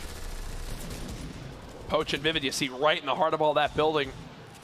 Razaru with the window, still 51 players. What is this zone? Oh, man. Look at the next movement there, far east. And here's the thing, what's crazy about this zone is that closed, and now there's 23 seconds, and then boom, it's an all-out sprint. It's just an all-out sprint. Vivid gets a knock. What? Jack, I can't read any of it. That looked like an old X6 like language that's been retired. Like no one uses it anymore. That I just couldn't understand. That was Latin. It's Sanskrit. Something. Sanskrit. Here we go. Here we go. Poach played themselves, and Vivid's dead. What was that? Poach and Vivid are now down. Razaru gets ripped up down to 45 health. He's going to stop for a second, pop these minis. 10 minis. Already 10 players have dropped on this rotation. 37 left, 40 seconds till this closes, and here we go. People starting to move across. Using the north side is pretty exposed because of the previous rotation. They don't really have to worry about anybody being just out there. They may drop in from above if they're trying to get if they're trying to rotate away from a too high up above the structures. Just shots from Windwalker. At this point, everybody's going to start moving side by side. You kind of have to decide whether you want to build against that or take the opportunity to fire on other teams rotating, which is going to end up exposing, you're going to expose yourself to others taking shots too. Top Gun taking out Fave Jesus in the feed. Zakumi lost the storm, as we've seen a number of players lost the storm so far. Nolan, Caliber. Blood taking out Pain Top Gun. Tyvik at the feed, and Nick. And here we go. Duo there. Oh, they're just going to float. Look at this view. No, they're going to the lake. Calm, cool, collected look at his face. My goodness. Nolan, I don't even think he's bothered by this. He's just thinking, well, just no, at wait this it point, out, the thing is, fight. no one is looking up at these points. Everyone's so focused on They don't have themselves. time. They have no time to look up. Look at the absolute insanity that's going on in the middle of this. All the builds, all the views, people finally dropping on down now, the zone closing on in. Down to just about 14 people left in this one. Shots all around. We're right above Leaky Lake. Kevin looking on. Like Salt goes down. He had a quad just before that and was spraying in on the structure being built by his opponent, Kale. Nolan's still alive. Oh, that storm damage. It's hitting for 8. Starting to eat through the materials here as Nolan, his teammate, is knocked underneath. Horrified gets him with an SMG. Goes for the save, though, and might actually be able to pick it up. The storm's going to tick Nolan out, though. Looks like he's going to be down to just Caliber all by himself now. 9 players left, 30 seconds. 7 players left, 28 seconds. 5 players left now as people continue to drop. The zone moving closer and closer to its final destination. You see blood on the bottom, Caliber all the way up top. Sia trying to shoot this player down. Hasn't had the chance yet. Top Gun staying close, continuing to just crawl on through. Not trying to be a hero. 5 eliminations already. So you think that's 2 points. Did Lasius maybe get a limb or 2? Who knows? You've also got to realize going for top 3 will earn you another point. This is it. Squeezes his way in. The last 5 players, they might not even realize that I believe there's still one very high up above. Top Gun gets eliminated. Cedar, Kevy's teammate. Shotgun shot from above, gets another one, picks up a back-to-back there of different teams. That's a point now, at least. Trying to go for the no-scope for the heavy sniper. Now dropped on down to the water. An elimination onto Windwalker. 1 versus 1. 2 players in total. He's got no healing. It's desperation at this point. He's swimming. He's got no chance. He's trying to stay alive. He's now been glided on. The shot comes in. Is it enough? There it is! 4 HP for Caliber as the victory comes on through. We went from a lot of players down to a little. Very quickly. And, man, people swimming at the end. One more tick of the storm would have killed, I believe, both players. Would have eliminated them both. It looked like the last-ditch effort from Cedar to reload that heavy snipe just to try and take a shot at the structure. Caliber's build up above. Maybe going for an effort to drop him, see if he could do a little bit of fall damage or catch him off guard on the way down. Looks like Caliber made the move first. It was a well-done play there at the end. You could just tell from that high ground, again, you can just glide on in. You no longer have to. A big thing that used to happen in the late game was you would have to strategically say, okay, if we're both up top, you drop, so that if we get shot down, we both don't get knocked by it, right? Here, not the case anymore. Here it is again. Look at the timing on that. And the pop-off for good reason. Sia had more health. Sia would have been able to live longer in the zone. It does not get closer than that. It seriously does not. One more second, and that win is completely Flips switched. the other way around. At that point, Caliber had to make the aggressive play because with no way to recover HP, you put yourself in a position where you wait and lose, or you risk it all and go for the win. And that's what it was right there. That's what you got to do. You got to go for it. They do it just like that. And we have 2 games done out of our 4 in Heat 2. So far, Poach and Vivid pretty quiet. Surprisingly. Some things haven't gone their way, but I feel like, don't get me wrong, these guys play scrims, some custom warm-up games. They've played at skirmishes before. This is new territory in regards to how many players are alive in these late zones. It's kind of mind-boggling too, and a lot of these players, like, they live and breathe competitive Fortnite, so they've experienced this kind of pressure before. But I feel like with scrim games are so much different, Jack, when they're because there's no money on the line, man. We have prizes, crazy just prizes, a little bit of prizes. a little bit, a tiny bit. Yeah. And so you might be seeing players making decisions that aren't necessarily the best because in the moment, because they know what's on the line, they're making different decisions than they typically would. As we continue to kind of look through highlights from that one, I think you hit the nail on the head. They're making different decisions, and it's one of those things where they're used to being like, oh, you know, maybe there's 1 or 2 lines of defense here of teams. No, there's like 5 or 6 at all times now in these ending builds, in the amount of just players that are alive on the map. This was Crunch and KP5 from their build battles earlier on. This was that moment when Chop It Down jumped on in, and the quick reaction with the double traps. That's why every bind you have is so key to be comfortable with it. Right there, instant, gets him trapped, and you know the second Chop It Down gets in there, Chop It Down's only mad at himself. Oh, absolutely. Because you never want to find yourself diving into someone's 1-by-1 like that unless you know you will not, die in a means like that. You mentioned the binds and how natural it's got to be. Muscle memory for competitive players in a game like this where fast reactions are almost literally everything. They have to. It has to seem like an extension of yourself. You don't. If you spend any time trying to think about what button, what key you need to press on your controller, on your keyboard, on your mouse, however you're playing, if you waste any time doing that, that's a loss. And a lot of people an advantage potentially. A lot of people will join streamers and go, "Oh, what keybinds do you use?" Like because they want to match yours. Keybinds is all whatever you're comfortable with. Yeah. That's all that it is. And again, as we take a look at more cool snipes from that game. Keybinds are whatever is comfortable for you. There are top players who still use the default binds because they just played with them at first and now they're comfortable with them. But these shots here, most people switch. I mean, you see the build binds there. Mouse 4, mouse 5, Q. I think left shift was one of them. There you go. V for traps. Like, okay, that's unique. Every person you swap through will have their own set of what they like to use. It strictly comes down to what works best for you. Some people have smaller hands, so they can't reach as far on the keyboard. Some people have big hands, and they can, like, hitting P is like, that's actually, that would be that's a stretch. That's a huge hand. That's like Shaq hands, and that's it. Yeah. Oh, yeah. No, Shaq just hovers his hand over the keyboard. If this is the keyboard right here, Shaq goes like this and types whatever he needs from every place. It's impressive. We can't confirm if that's actually real, no, but none of that's, I'd like to imagine that. Yeah, 100%. 100%. As we wait to see a few more things from Game 2, get it all sorted before we hop into Game number 3. Again, this is our final heat today. Tomorrow, 200 more players will participate. 100 in Heat 3, 100 in Heat 4. By the end of that, we'll know every single team here on Sunday. So it's going to be a good time. I look forward to seeing what's potentially next.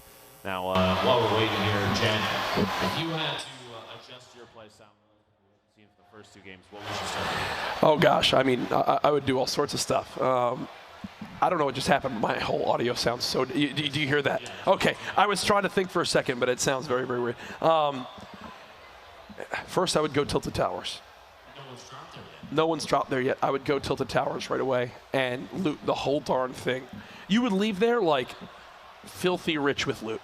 Like, you would have no care in the world. We obviously know that. They don't, which makes all the difference. But I'm still so baffled that in Game 2, 14 people flew over it, and no one, the fact that no one's looking and saying, wait, they're all flying away, let's turn back. I don't know how we've gotten to that point. We've had a couple teams drop into the leaky lake. And chop it down. Rotation pass. That's going to pay off big for maybe a team that hasn't done as well as they expected to. Yep. They need to keep an eye on that. Make moves based on what they see other teams do. Well, everyone getting ready for game number 3 now. As I believe we'll have a couple more things to take a look at as they're calculating the standings. Either way, I need a churro at some point. I still haven't had a churro.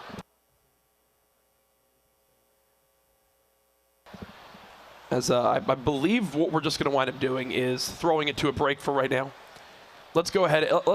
Did that guy just do a backflip? No. Okay, that was incredible. I'm going to leave it on that. As what we're going to do is we'll take a look at these.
Amigos, el show se termina más o menos a las 8 de la noche hora colombiana de Latinoamérica.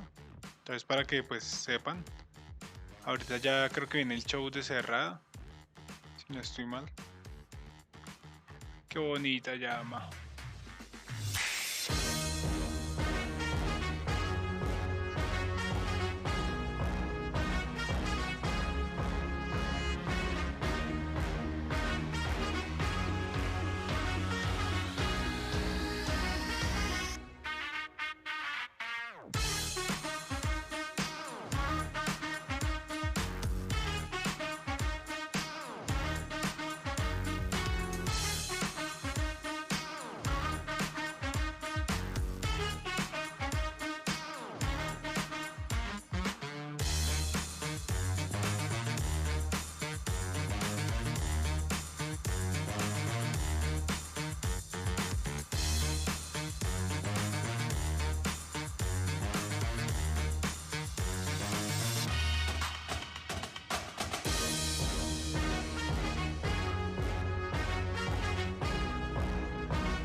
Week 1 started off with a bang, with the team of Zexro and Vape Jesus taking first place on a North American side, while Kinsar and Hunter, both Team Solary players, managed to take the top spot in the European tournament. Both teams racked up 305 points for their respective clubs, the Rift Raiders and the Dusty Dogs, but the Bush Bandits managed to edge out both of them at the end of Week 1, with 690 points for the club, thanks in part to the results from the Week 1 club trial squad goals. Week 2 kicked off the first round of solos in the Fall Series with Royale Flush. FaZe Clan's staple and Fortnite dynamo TFUE took the top spot in the North American region, with an outstanding 14 points thanks to a format-perfect score of 7 eliminations and a victory royale. Team Atlanta's very own Mitro managed to pull the top spot on the European side, racking up 8 points, with the bulk of that coming from a victory royale where he managed to pull 3 eliminations. Week 2's trial, Spin and Win, offered up a number of in-game challenges on a wheel that would spin and issue challenges to the 5 clubs based on where it lands, with challenges ranging from the Hunter-Gatherer Fair of Garage, in which a team had to win a squad match with at least 8 total ATKs and shopping carts inside the storm, to more artistic efforts like Architect, where players were tasked with building the best recreation of the Eiffel Tower in 1 hour. Spin and Win may have been the wackiest trial so far for the Fall Skirmish, and it will definitely be hard to top. Club standings at the end of Week 2 saw the Bandits maintain their lead, while the Fortnites and Dusty Dogs swapped spots for 2nd and 3rd. The Rift Raiders managed to hold on to 4th, and the unlucky Llamas were still stuck in last place. In Week 3, we saw the return of duos with Kingpin, where the team with the most points after 6 matches would be declared the winners, with the point multipliers applied to matches based on victory royales and 7+ eliminations in the previous round. The duo of Aspect and Lenane from Team Sentinel and NB respectively managed to grab the W for the North American region, while Mitro snagged the top spot in the European region for the 2nd week in a row, this time teaming with Slug, with both teams taking home a nice prize pool and racking up 305 points for their clubs. This week, we also saw FaZe Clan's Cloak earn a big 50k bonus for getting the most eliminations in a single match with 15. Week 3's club trial saw players making their way to Lazy Links for a friendly round of golf. That's right, no eliminations, just a 9-hole challenge, where players compete to score the longest hole-in-one shot. Players build some massive structures and platforms to tee up, find their shot, and trigger that golf emote to swing for the stars. Scores were tallied up across all 9 holes. The Bush Bandits made a strong showing, with Svenos placing 1st and Liquid Chap taking the 4th place. Those extra points helped the Bush Bandits maintain their lead, while the rest of the club saw no change in their positions. In Week 4, we went back to solos with Big Bonus, where competitors could earn 1 bonus point and an extra 7.5k for every elim they scored beyond 7. Fall Skirmish superstar TFUE continued to shine this week, racking up 13 points, which was actually matched by Vivid from Team Liquid. TFUE took the top spot though thanks to his back-to-back victory royales in the 2nd and 3rd matches, where he pulled out 4 and 5 eliminations each. The big bonus this week went to fellow Team Liquid player Poach, who came out with a total of 9 points in his first match, making him the only player to hit more than 7 eliminations in a single match all day. Across the pond, Boyer showed up the competition, scoring 8 points to land himself at the top of the European leaderboard for Week 4. Week 4's club trial featured the ATK Grand Prix, where players from each club race against each other in a single elimination tournament in playgrounds. Lenane managed to grab another win on the North American side, while Alliance Powder rode his card to victory in the European region. No surprises in the club standings for Week 4, as all clubs have remained in their respective spots for the last few weeks. Week 5, our last before TwitchCon, brought back Royale Flush, this time with duos. Team Liquid took the top spot in the North American rankings with a pair of 72 Hours and Chap scoring 11 points, putting them well ahead of 2nd place team Tempo and Geomach. With these two also competing together at TwitchCon, they'll definitely be a duo to watch. The European region saw Blacksu and Madsen, both from Genside Esports, take the 1st place by grabbing an outstanding 13 points, thanks in large part to their final match of the day, where they brought in a total of 11 eliminations. The final trial of the Fall Skirmish was Trap Ball, where players from each club fought it out in Spiky Stadium. We saw some impressive performances from all the clubs, and here are the final club standings going into TwitchCon. The Fall Skirmish finals are just around the corner, and a $400,000 grand prize hangs in the balance.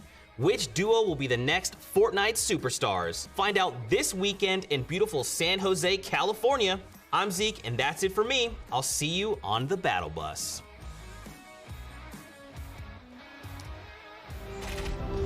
Ladies and gentlemen, we are back from the Fortnite Fall Skirmish Grand Finals here at TwitchCon. My first ever TwitchCon has been a blast so far. A very, very busy day and overall weekend we're both going to have. My voice is struggling right now. It's going to be completely shot by the end, Jack. Yeah. You'll sound like it's been a struggle for a little while. You know? that's what it'll sound like. Yeah, exactly. It'll sound like that, just like that. That's perfect. I like the way you put that. We have the standings and stuff to take a look at. We're going to run on through as we get into game number 3. Here it is up to this point. What's so crazy about what you see on your screen is, if you look at the point counts in the eliminations, you have 10, 4, 7, 6, 5, 8, 7, another 8 and 2 7s at the bottom there. Because of the way that the zones have played and the number of players that have been alive each time, I honestly can't really nail down where some of these eliminations points have come from, with the exception of the end of last game.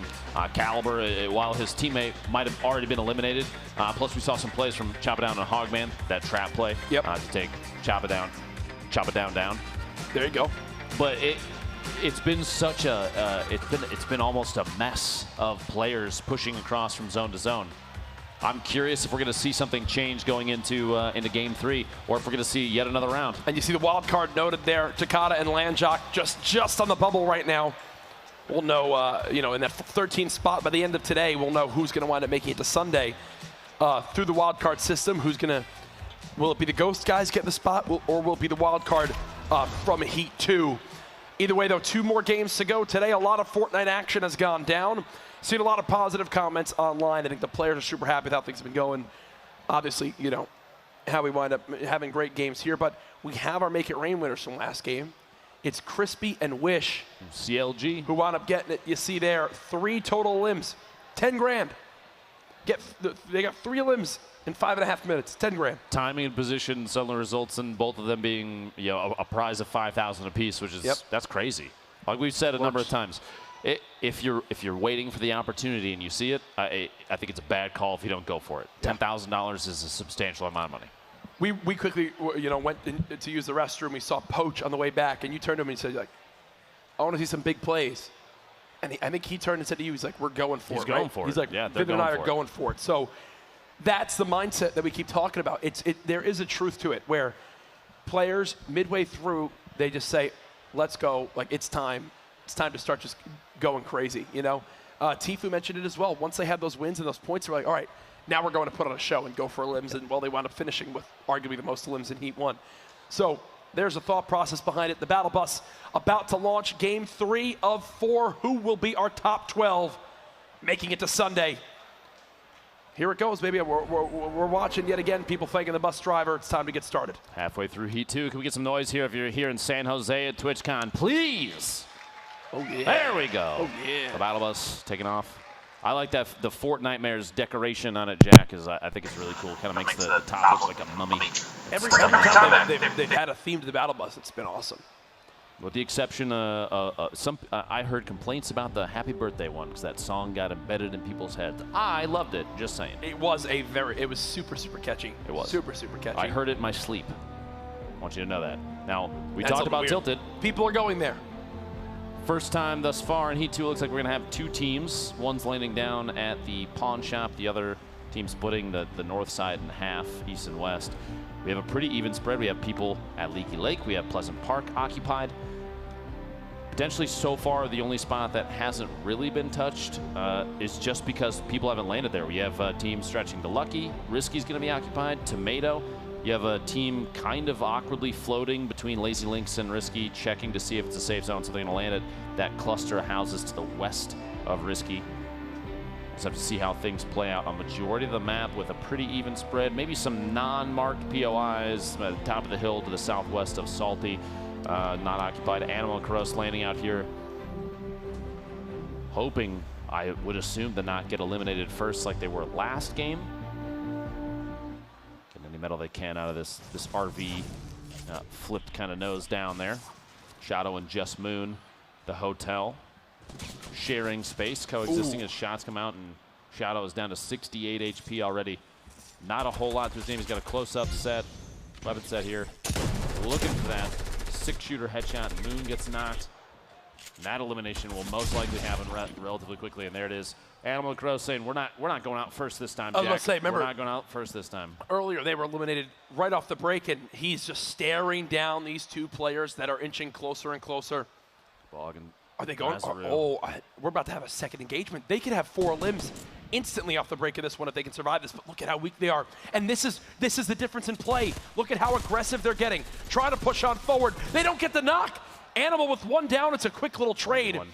Bogdan has such a health advantage here. If he loses this fight, with the weapon setup, it would be disastrous. One shotgun shot. If they end up getting on top of each other, Bog doesn't have a shotgun. He doesn't have a lot of materials either. Does he see a shotgun right there, or just ammo? I think that might have been just ammo. One player close. Down SMG spray from above. He's taken 19 damage so far. Keep in mind just how weak this opponent is. Now down to 93. Now down to 55. Oh, and the hip fire. You can see him mouthing, let's go. That's huge. The Sentinel players now down again. That's 2 games landing now at Motel that they've gone out in the opening 60 seconds. And we know how deadly that duo can be. Oh, yeah. We've seen Animal in the past. It was one of the players that put up some of the highest elimination counts, I believe, in the summer skirmish, if I remember right. And it's kind of surprising to me for them to get caught off guard there at the hotel twice. 2 games in a row now. Yep. You see a pair of teams here at close to TFUE's typical drop location, Martin and Jacob. I was actually going to point out earlier, Martin and Jacob have, I believe, 2 points, but only 1 elimination, which it's a good way to focus on the fact that even ranking can put you pretty high up the leaderboard. They were top, I think, 16 maybe. They're close enough to the top that they could edge their way in to a top 12 finish and make the grand finals, even with a lower elimination count. And that kind of, I think that focuses on how crazy the previous 2 matches of P2 here have been, just with the number of players remaining. Still 90 left. We've got 52 seconds until the circle starts to close. The first circle starts to close. Cell Day is just trying to get some damage down, hopefully burn through these materials. Both players were stacking in that 1 ramp, which makes you believe that they didn't have many materials to their name. And look, I think they're still trying to hold it. Now they've been knocked down for a second. He wants this hunting rifle shot so bad. I don't think they have any idea that Method and Jacob don't have shields, or Martin doesn't have shields. No hits have been dealt yet, so not yet. As soon as they know. As soon as they get a tag, and they'll get aggressive. Yeah, as people call it, oh, he's tagged for white, meaning white is the color of the damage when they're on HP. If they get that, you'd expect them to just immediately go, because at that point, no matter what, you have an HP. The advantage, especially in lean 75 shield, Days at 50. Still no damage dealt. Such back a drawn-out fight. Doesn't surprise me. Both teams, they're in the safe zone. They don't have to worry about potentially a reposition early or anything like that. They don't have to get ahead of the storm. They can wait. They can slow play it, wait for a strategic opportunity. This is one of those moments where as soon as a team makes a mistake and see he's exposing the ground underneath just to get as much material as possible and then resetting it in case his teammate needs to drop down, that's very intelligent. Talking about terrible spots to be in, Tantric, absolute away. one-shot. Farico and Dark Ops, they're both shielded up well past 100. Looks like Farico might have an eye on another team there in Paradise, Cub Smiles. Cryptofan. That's the loot that they got from eliminating the 1 teammate. House in the back, kind of tried potentially building himself into a tough spot.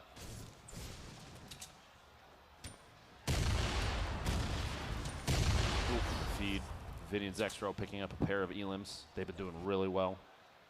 Tantric now 72 HP, 3 HP with he's got 6 bandages, triggering me a little bit. He's got 3 HP. We've seen players survive with 1 or 2. A very lucky pickup there. Puts down the suppressant tile. He's not going to pop it yet. He doesn't necessarily need to rotate out, but now's the time to make kind of a strategic decision. Are you going to rotate away? Are you going to try and fight against this team, and with only 72, 75 HP, Yeah. he's not going to do it yet. He's got to back out. Looks like they're going to begin to rotate on over as people getting set up for this new zone. This is the first time we're really going to be seeing a lot of action down here in the desert side of the map with where this end zone is. Dark Ops and Farico trying to just disengage for the moment. They know they're pinched. They know there's players behind them in Paradise. They know they've got players in front of them at the junkyard area. And Snipes coming on in, just passing by. That's that semi-automatic sniper rifle in the hands of Zill. Now they're dipping right on out of there. And oh, whoa. As I mentioned that, I think, yeah, Farico just turned with a sniper.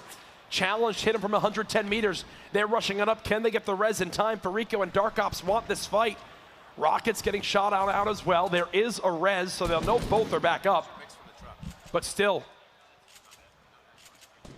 will they be able to push the advantage now? Interesting thing to note, that was Farico's last sniper shot. He's out of heavy ammo. So he clutched on up, Zill popping the medkit. Will he get it off in time? Here comes the build battle now. A 1v2 build fight. Dark Ops playing the low ground for the moment. He's trying to break down his opponent to force him down to the low ground yet again. He doesn't have many mats left, so that's his reaction to it. Farico dropped down to under 10 HP. Another one falls all the way down to the ground. It looks like he's going to match the fall as well. Building back on up. The nerves these players must be feeling as they know everything's on the line in these games. Farico now knocked. Zill returns the sniper knock favor right there. And Dark Ops and Farico, they went for it. They wanted to get aggressive. Now they get rocketed, and that's a worst case scenario. They thought they had the opening. A quick pickup from Harrians to pick up Zill. The medkit was popped as well, and they wind up swinging that fight in their favor. Interesting to see how some of these fights are playing out at not really commonly dropped to locations in public matches too much. Way down in the southeast corner. Now we cut over to J-Truth and Wilds rotating into Dusty. They're going to build up those little ramps and go for a swoop on in. Hug that east side of Dusty Divot. Shot at from behind, but really no worry at this point. Tree coverage is so good here, and materials, especially for J-Truth, is what we can see. 7-4-1 there. I'm assuming his teammate is in a similar position. They do see somebody flying over the top. Zexro and Vinny. One of the pairs here we've had our eyes on during a majority of Heat 2. Vinny's actually been slaying out so far today. He's had at least, I think, 2 limbs in each of the games so far. Pop this one bandage to get to the max that you can get with bandages. 75 HP. Love the weapons he's got in his inventory. You got to say 8 minis. I mean, his whole loadout's pretty nice right now, and he's got a lot of materials. Already 3 limbs to his name. This kid just keeps on going. Now, this TwitchCon will mark, this is the first time that the Pittsburgh Knights players Zexro and Vinny have actually, this is the first time they've played together. Before now, they had not teamed up at all. Zexro actually, he's seen as one of the most prolific eliminators in the game because he's the kind of player, and we've seen a number of times where he's trying to take a top-down advantage, much like players like TFUE and Cloak, a lot of these really strong elimination-based players. It feels like he's almost always in a height advantage position, and you could see it from the previous 2 games as well as, I guarantee you, if they run into another team here in a minute, you're going to see it again. Zexro and Vinny. Wait, are they already at 5 limbs? They are already at 5 limbs. And Zexro actually, he played with LG's Creo, along with Tfue and Cloak, and they had the world record for most squad eliminations on PC with 57 eliminations at the time, but it was broken literally hours later by a squad of EU players, I believe from the Bush Bandits. Can I tell you something that might be a surprise to you? What's up? I've never held a world record before. Jack. I know. What are you doing with your life? I know what you're thinking. You know, it doesn't sound like you, Jack, but I've never held a world record. I don't plan to anytime soon. Wilds and J-Truth high up. Salt and Shot Tank just below. You see Freaks and Pal, as well as Cheetah and PRX just nearby. Off the distance, Pain and Vape Jesus. 78 players left as we move into our second zone. At this point, Heat 2 has kind of established itself as a more strategic lobby. A lot of players waiting till the last minute to step into engagements. You can see here we have teams below. Shatang and Salt are just are in their structure. Amaze, Navi. We actually saw Amaze in the restroom between games. Just throwing that out there. Fun fact. Jack. Where's that? The fun people fact? at home wanted to hear that. Where's the fun they fact? wanted to on know that we one, saw Jack? him there. Wilds and J-Truth. They're just chilling on top of the sniper tower. I always love seeing players utilize the already existing structures as the base of what they have. I always think it's so smart where wipe the top floor of a house and then just build your base on top of it. You've got so much stuff, and there it is again. It's make it rain time, 5.5 minutes. Who will be the one to earn the money this time around? Every time it happens, I still get surprised. It still startles Every you. time, I'm like, what? The jolt back. 5 minutes and 14 seconds left. Only 10,000. I say only like it's only. Wow, only 10,000 for getting a limbs. Merely stating that it could roll over if it doesn't get obtained by any of these teams during this game. It'll roll over to Game 4, and if it still doesn't get claimed, we'll see it in the grand finals on Sunday. J-Truth out here. The bolt action. Epic bolt action.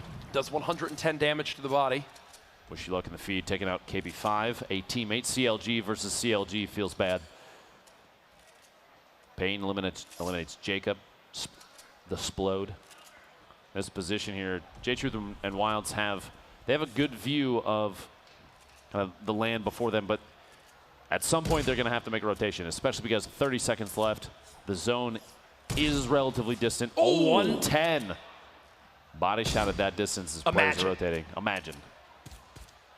Don't you dare.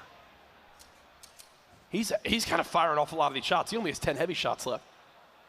Salt, you see where this Salt's position right there. He's watching through the pyramid right now with the edit, just looking up, seeing when they're going to make their rotation.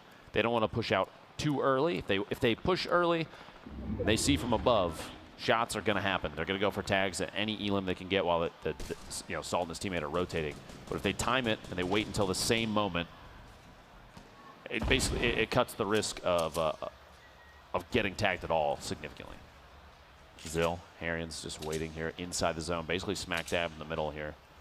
There was once one of those giant stone statue heads here atop this little mountain. He's watching, you see that. Zexro and Vinny. Oh! What was that? A shot. Vinny now trying to save his teammate. Zexro now knocked. They're playing edit battles around these walls. I'm assuming Vinny's going to try to get in the same box as Zexro to be able to build in front of him and protect him. Yeah, there you go. He wants to claim this as his own, doesn't get it. Quick edit comes in, tags him for 40. Both players now weak. That's already been edited. Nice job with the ramp, though, to at least give himself cover for the moment. Willie trying to hop on 3, places an ice trap. It's not what he wanted. Oh, and he's skating all around. A valiant effort. He wanted to place a normal trap. The panic comes in, and I think that's an example of maybe the nerves coming into play right there, right? A pretty high tension situation, especially when you have a team directly to the wall. Your teammate is knocked down, which means if you don't clutch up, that's that for that game. Yep.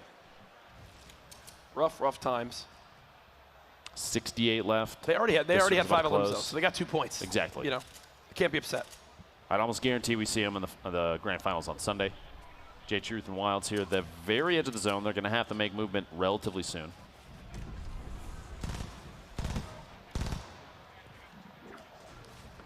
As we continue to see how the game develops, 2 minutes and 15 seconds, they'll make it rain bonus. This zone just west of Salty Springs, I'm assuming some of the river will actually be in play, which will create some really, really drastic height differences between the people that are on the high ground and the people that are all the way down in that ravine. I feel like everyone's going to be crowding the side of those cliffs. Most likely. It makes it a little easier to initially build a base there. You have a side of the structure that you're building on that is already attached to something that's completely unbreakable. You have the mountain there. But when it comes to rotation time, if you've got to go up and over or around, the path you have to take just got way more complicated. I think Zill just opened a crate that landed right in his 1x1, and it had a chug jug and a launch pad. It's pretty good stuff to get. Kiski going for the little deploy there, trying to move into the zone. There it is, chug jug. Still Harry's still alive. Now some people might be thinking you're only missing a little bit of HP and shield. Popping a chug right there maybe seems like a waste, but like we've said before, chug jugs, getting a full use off on a chug jug in a competitive match like this is the late game is very rare. And we didn't get exactly a chance to see, but if I'm not mistaken, aren't Zill and them like one elimination away from a point this game? I believe so. They'd rather just use it and have as much HP for their next fight as possible. Any buffer is a good one. Yep. Crimson and Austin here, you saw Crimson trying to take a snipe just a moment ago. He's watching that fight to his west-southwest, doesn't want to be out in the open. He doesn't want to go for it. He just wants to tap from a distance and maybe, who knows, a headshot from here if there's an edited window could make the difference. Landjock Takata, the top down there. Wilds and J-Truth. It's like built on top of Austin and Crimson. There we go. Landjock Takata moving out, using that deployment in the air. Look at this structure. I told Look you. at this. I knew people were going to be hugging the. No one wants to go into that ravine. No one wants to be in the river, so everyone's hugging the mountainside. You put yourself in basically grenade ricochet zone if you sit down there at the bottom, down in the river. This is from Nikiski earlier. 1, 2. Teammate Spades gets knocked there, but it's no big deal. And this is how those third parties. It's like Spades does get eliminated there. That was the shot dirty. Through the very last second. Wait, so he got 4 limbs during all this? That is nuts. So you see here, look, it's like he wanted to go in. He places that pyramid down to make so a ramp can't be placed by his opponent. It's a great, great little build right there. You can then control that edit as well and mess with your opponent too. Still trying to time a snipe on a fight that's happening to the northwest. Looks like they're going to make a move here. A lot of structures being built up, and now's the time to plan your drop. Just kind of scanning. You see they're dipping back and forth in the air, trying to avoid getting shot by anybody. They're going to sneak in underneath another team here, build up their own little base. They're going to create a couple little structures here. The pyramids above, reinforcing the ceilings. Somebody is taking a shot in from the side. Another team edits a hole through the window. Zill takes a shot from above as he's trying to layer up against this. His teammate Harrian's taking shots with him. They've got to just push back. More layers, more layers, more layers. Try and not get tracked. I was going to say, it wouldn't surprise me if a couple ramps started popping up as additional layers of structure between that opponents would have to push through. Pops through the window there. There's Zill just firing down on the wall. Looking for any tags, especially if they see white damage tags. You know, at that point, continuing to spray a structure isn't a bad call if they're pushing for just another elim. Maybe another point is one away there. Kind of looking through the structure that's been built up by their opponents to the northeast, down a few layers. Looks like a fight is happening, and Wish You Luck gets eliminated in the feed there by Tyrone. 48 left. This circle closes in 8 seconds. Harrians and Zeal trying to rack these limbs up. I'm confident in these guys potentially being able to go for a big bonus this game. But now this is where it gets insane. If we can we pull back up that map real quick? Of the next zone. It is on the opposite side of this mountain. They move all the way through. On the back side of Shifty. The top right. So like everyone's got to make some sort of move either over this mountain or through Shifty shafts. Look at how awkward this is about to be. Because of this elevation, the elevation changes everything. 46 players at this point. They're waiting. At this point, they're already going to be the edge of the circle. We've got an opponent caught outside. Crypt could not get the attachment with that grappler, trying to get any sort of distance. Couldn't do it. The elimination, he ticks out there. Imperial Hound trying to move up. Look at these builds up the mountain. It's a mad chase to try to get on up. Half the eliminations of the feed right now are either to the Storm or Payne eliminates himself. He missed the shot. They still got 5 limbs, so 2 points for them. Great stuff. Some big fall damage taken there. Amaze now knocked. Navi down to just 47 actual health, so the Storm could be his biggest enemy here in the coming moments. And look at how far he still has to travel. It's time to use the grappler, he says, as he's trying to get the high ground. Nothing as of yet. Stuck inside these builds. It's just so awkward going up. I'm telling you that low HP, it spells disaster. And look at this view of everyone scaling the mountain. So many players. Look at how low health so many of these players are, because they've all been taking storm damage. Looks like it missed all that. Poach is still up. I saw him, his name still wiggling around in there. That entire structure coming down. Landjock and Takata maybe trying to take advantage of that.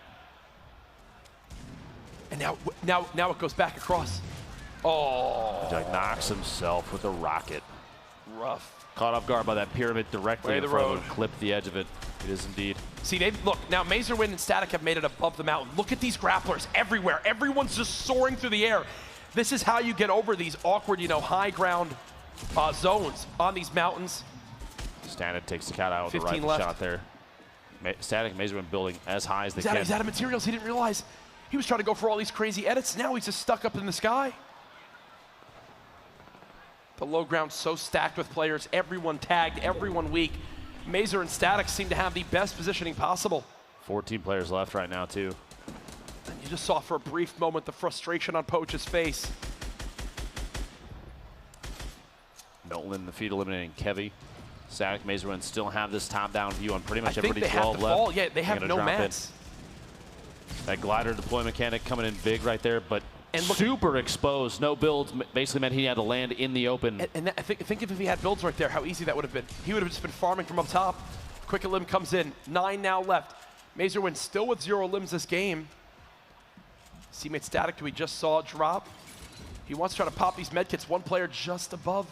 He can't build a single wall. As soon as he heard that trap, it looked like someone was directly underneath him, placed a trap in an attempt to get him dropped down. Falls down, finds Lamar hiding. 5 left. They make it 4. Caliber trying to bounce around and stay inside this zone. He's got no materials either. Everyone running out.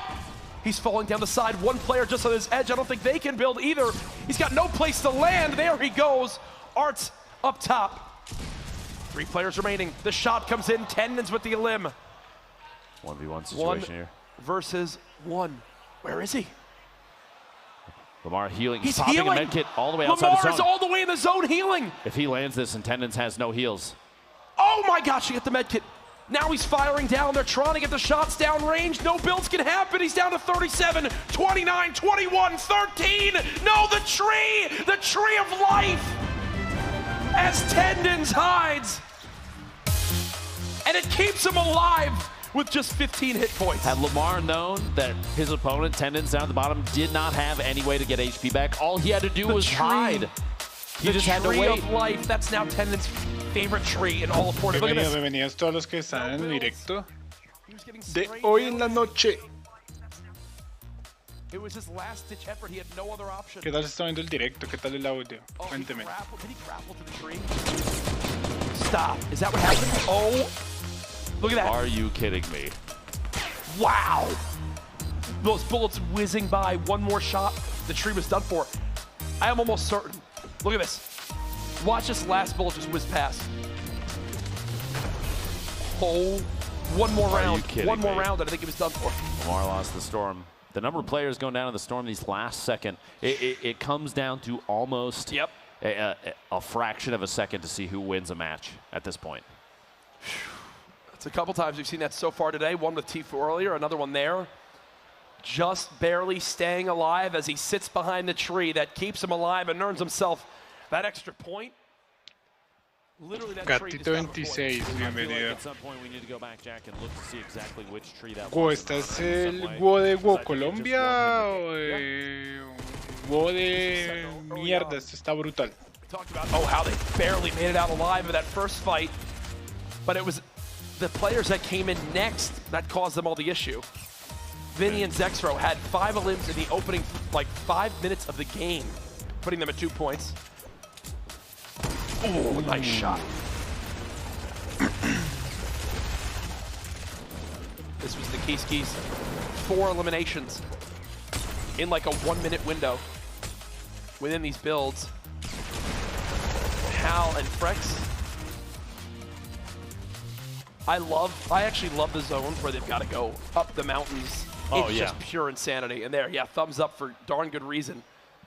As that's going to help them inch closer and closer to solidifying their spot to play on Sunday. Now, like you said, the attached to the side of the mountain, those engagements where players have to rotate out, you see a level of intelligence, of forethought for positioning and gameplay that you don't really see very often. Oftentimes, the zones, especially with depending on the position, very open, flat land. Yeah, you have players building up their cities of structures, but when there's something that you physically have to move around, you see people almost smeared across the mountain. Unfortunately, they can't pickaxe through the side of a mountain. They can try, but it's not going to work. I've definitely tried it, and there they wish they could, but the grappler, that item, it once had 15 charges. Now at 10. Overpowered with 15? What do you think? Well, yeah, because they lowered it to 10. They thought, epic thought. Yeah. No, it definitely was. But it's still so good. For me, it just makes the difference, right? It's like when impulses were first used early on in some of these competitions. You would go, in a fight, when you calculate everything, you're going, there's no way he can get to me and eliminate me in the next few seconds. And then out of nowhere, they're impulsing over and literally a quick flying shotgun through blast. the And you're air. going, whenever you die to that, you just go, all right. You know, Well played. we all experience, it's like with shockwaves too. Yeah. And it's the same with the grappler. It's like, okay, right now, if he doesn't have one, I'm safe. Next thing you know, boom, flies at me, and the time you had to heal and rethink and reset up for the next part of the fight, it's already gone.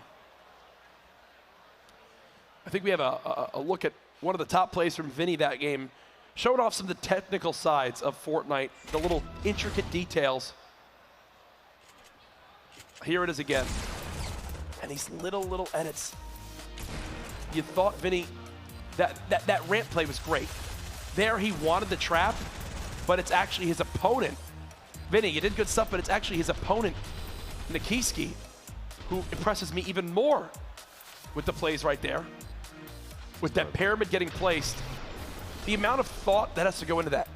Because he's thinking, not only is he low on health, he wants to rush in at Vinny. Vinny goes to place the trap. He can't run into the trap. He wants to make sure Vinny can't build another ramp to do something like this. So he places the pyramid, but then Vinny can't edit that wall because it's being blocked by his ramps. And he can't. Vinny at that point, he's ice skating. It's in Rockefeller Center. It's Christmas time. Very specific, but you're not wrong. Skating around, he's got no chance. It's tough. It's a tough spot. And I think Vinny right there is going, it's like the one that got away. Because in that moment, if he elims that, I think that's their 6th. They're both still alive because if you remember, His teammate was still Nikiski didn't go knocked down, but that was it. Could have the chance to rise. Could have been a hero. Could have. Not the case. You look disappointed. I am. Don't do that to him. I know. That was probably Big, not nice. big shame. That was not nice. I think. You're not wrong though. Now I believe. Good. We got standings. I want to make sure I heard that right. Yep. Before I said let's go to it, it wasn't actually that. Here it is again. Oh, look at our standings.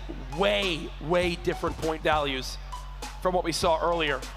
TFUE and Cloak had 15 points, right, when they were in first place? Exactly. First place after 3 games here has 6. So, seriously, you can get, if you get a victory royale with 7 elims, that's 6 points. You could have 0 right now. And you could still end up moving on to Sunday. Yes. There's one game left for Heat 2. Yep. You have a lot of teams, like you said, that are sitting under the required points. Do you go out of your way at this point? Because on top of that, you still have the big bonus. So if you have a crazy high elimination count, especially early game, if you watch for a drop where maybe there's a high population, let's say Paradise or Retail or something like that, it has a lot of players going there. Oh my God. Poach and Vivid are the wild card. Poach and Vivid right now. It all comes down to this for them. Do you play aggressive? What do you do, Jack? Poach and Vivid are on the chopping block.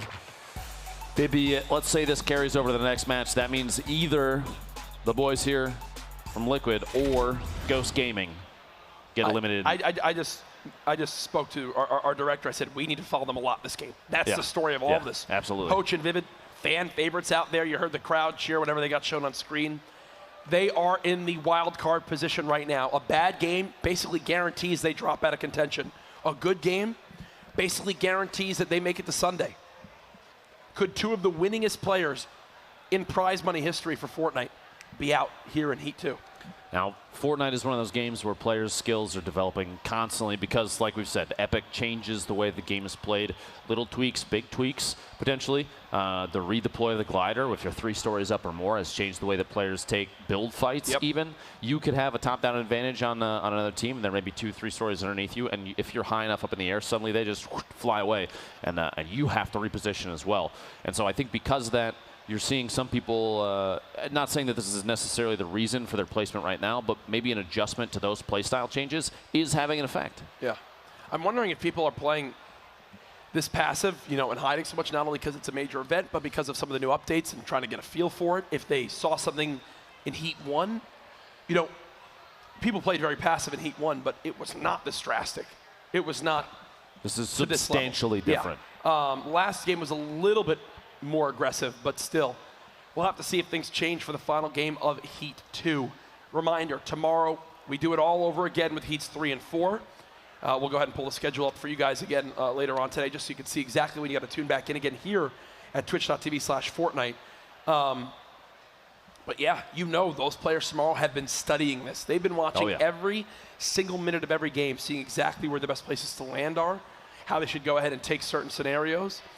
And honestly, a lot of it for me is how you fight these 80-player circles when there's barely anything in play. Now, you said the players for tomorrow are definitely watching today. I would say even the players from Heat 2 right now watched during the entirety of Heat 1 just to see how things were playing out. Maybe potentially saw more aggressive gameplay that they weren't huge fans of and decided a strategic positioning is a little more important. Now, I still have to bring back the you have the Make It Rain bonus prize. Yes. An opportunity for people to pick up $10,000 or more, depending on if it carries over or not to the next game. And that's going to continue into the Sunday's grand finals. That in itself, for me, would be enough motivation probably to try and go for literally anything during that 5.5 minutes of almost insanity as players are rotating through those circles. Yeah, no, and obviously with the Make It Rain, they know when it happens. It kicks in for everybody. They know. They see the green flashing lights. They probably hear that air horn because it's a little bit tough to miss. I hope so. If we're hearing it, I hope they're hearing it too. Yeah, because everyone needs to endure that. Exactly, exactly. As, again, could you play with that little bit of money? Who knows? The key thing to take note of, anybody, all 50 players or 50 teams, all 100 players are still in the running here in Heat 2 because they can legitimately go from dead last to first with one 6-point swing this game. Yep. One set of big plays, and it could be even more than 6 points. Imagine a 10 elimination game for a single team on top of the 6 points if they get a victory royale.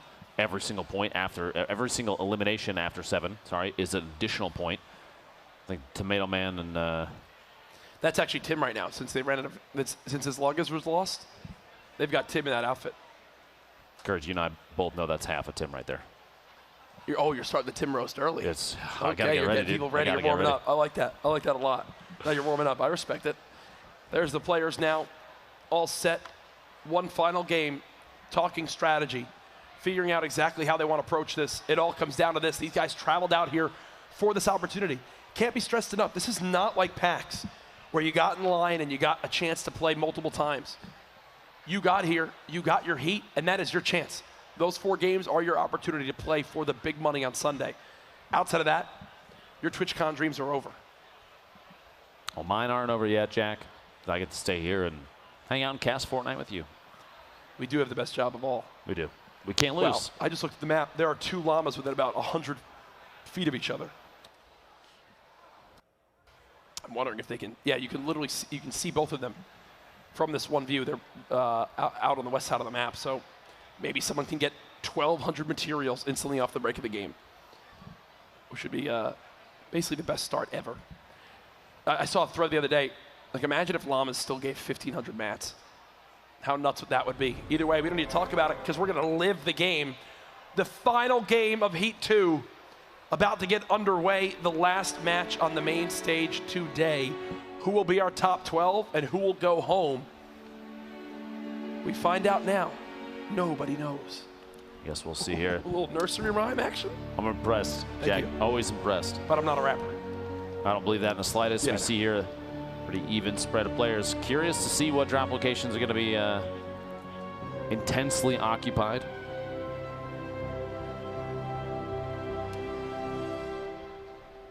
Let's get into the action, folks. As Zedrin flying all the way over. Did PRX just take damage? I think he got tagged from the island. So PRX is landing with already less than 90 health. That's got to be quite frustrating. A look over all the beautiful lands of Fortnite Battle Royale. 100 players alive. Who will be the first to drop? As we stay in. Oh, PRX actually just got the first elim of the game on the Cubsy. That's got to be the worst. You land, final game of your heat, and you're just done for instantly. That would not be fun at all. I would be slightly frustrated. Yeah. In your final game. Crispy and Wish You Luck. They've been up here. This has actually been a very popular place to go, Viking Village. I think a lot of it's just down to now, you can choose to rotate by just gliding off the mountain. You don't even need to worry about getting a rift. You can just float away, and all your worries are gone. I would assume not all your worries, as there's probably other teams waiting down below. Crispy and Wish. Navigating through here, smacking all the little structures, trying to get the materials he can. Jay Truth and Wilds. 21 HP, gets the knockdown on Dark Ops, gets picked by Farico from above. Opportunity from Wilds, pushing, he's got to try and save his teammate. Oh, Truth is instantly gone. Double barrel, only 7 damage from the double. No. Indeed. And there's Farico. The quick builds the box, and he's got his teammate back on up 2 early limbs there. Now over to Wishy Luck and Crispy, who already won. They won the Make It Rain earlier on, right? So they've already placed and earned themselves some money. But they're going to look for more now. There. Johnny K floating away, leaving Tantric behind. But the elimination finishing off Wishy Luck there. Looks like Johnny's going down to Greasy, which is occupied. Hogman to chop it down. So it's demanded his teammate down there. So you have to see what happens. So those almost 2.5 teams end up running into each other. Wish and Crispy now able to just farm up top here pretty comfortably. There's a lot of mats up here. Oh, yeah. And if you're uncontested, you just farm that for a while, and then you can float away, deploy the shoot, or to even take any of the rifts that spawn up there. I think the big thing, too, is like when you get Viking controlled, no one's going up to Viking after that. You know? Exactly. It's like no one's ramping up to Viking to go and loot it. No. If you get that, you can just sit there for as long as possible and farm. No one's going to have high ground on you. No one's going to catch you off guard. You've got free reign. Zed Beast and Demand have landed near here the entire game. It worked out for them in the first ones. Hasn't really since. See what they can do as they just begin to farm on up all of Burger. Hogman, this is his favorite place to land, Greasy Grove. As he's rewarded with a epic burst assault rifle. And now he's also got the legendary compact SMG, so great tools in his inventory. Already at 500 wood, 100 plus brick. I'm thinking they're going to want to take this fight early on.